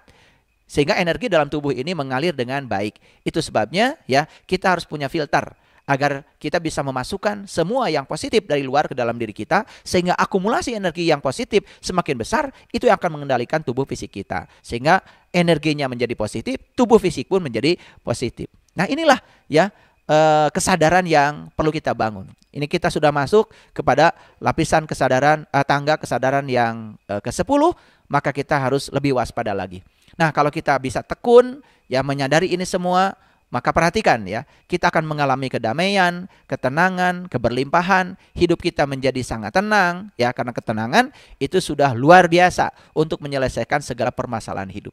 Karena begitu kita kehilangan ketenangan, maka kita juga kehilangan kesempatan untuk menyelesaikan masalah-masalah yang kita hadapi dalam hidup dengan baik. Karena ketenangan sebetulnya sudah 50% masalah kita selesai. Jadi ketika kita sudah bisa menerima kanan dan kiri dengan cara yang sama, berarti kita sudah melampaui dualitas. Nah, itulah yang dalam Quran dikatakan, ya, aku telah menunjukkan dua jalan, kanan dan kiri, benar salah, ya, baik buruk. Tetapi Allah tidak menyuruh kita mengambil salah satunya. Malah Allah menawarkan, tidakkah engkau mencoba jalan mendaki? Jadi Allah mengatakan, aku telah menunjukkan dua jalan. Tetapi Allah sendiri malah justru menawarkan jalan mendaki. Apa jalan mendaki itu? Fakkur rokobah, bebaskan kamu dari perbudakan. Sebetulnya diri kita selama ini diperbudak oleh apa? Oleh dualitas. Dualitas itu apa? Dualitas itu adalah kiri dan kanan. Makanya di Quran surat Al-Fajr, sebaiknya kita harus bisa mengganjilkan yang dualitas. Makanya kenapa, ya, di bulan Ramadan ada isyarat, ada simbolis, ya. Jadi Lailatul Qadar pun katanya terjadi di malam ganjil. Itu simbolik sebetulnya. Jangan mengatakan jadi tanggal 27 lebih bagus dari tanggal 26. Karena semua tanggal bagus-bagus saja. Jangan mengatakan tanggal 21 lebih bagus dari tanggal 20. Karena semua tanggal bagus-bagus saja. Semua waktu bagus-bagus saja. Karena waktu itu netral. Menjadi baik atau tidak baik tergantung pada kita. Jadi sebetulnya itu isyarat. Bukan berarti tanggal 21 lebih bagus tanggal 20. Karena tanggal 21 ganjil, tanggal 20 genap, maka yang ganjil lebih bagus daripada yang genap. Jadi kenapa ada isyarat Lailatul Qadar itu terjadi di malam ganjil? Karena Lailatul Qadar itu berhubungan dengan turunnya hidangan dari langit. Yaitu yang disebut dengan ketenangan, kesejahteraan, kedamaian. Dan kedamaian itu hanya bisa dicapai kalau kita bisa memindahkan diri kita dari genap ke ganjil. Artinya apa? Membebaskan dualitas. Jadi ketika kita salam ke kanan dan ke kiri, kan itu isyarat sebetulnya. Kita bisa menerima kanan dan kiri dengan kedamaian yang sama. Makanya ketika kita menoleh ke kanan, Assalamualaikum. Ketika menoleh ke kiri juga Assalamualaikum. Tidak menggunakan statement yang berbeda. Bukankah itu luar biasa para sahabat? Kalau kita melakukannya dengan kesadaran. Sayang sekali kita selama ini melakukannya tanpa kesadaran. Nah, inilah lapisan kesadaran yang kedua, adalah lapisan kesadaran energi, pengendali dari lapisan kesadaran fisik. Itu sebabnya penting kita untuk memupuk energi kita selalu kuat dan bermutu dan berkualitas. Karena apa? Kualitas energi itu penting untuk kita perhatikan. Dan kualitas energi diri kita sangat dipengaruhi oleh kualitas energi lingkungan. Jadi kalau lingkungan ini semua selalu direspon yang negatifnya, sehingga membuat akumulasi energi pada diri kita negatif, sangat berpengaruh pada kesadaran kita. Yuk kita sekarang mulai peduli pada lapisan kesadaran yang kedua, lapisan kesadaran energi. Terima kasih. Assalamualaikum warahmatullahi wabarakatuh.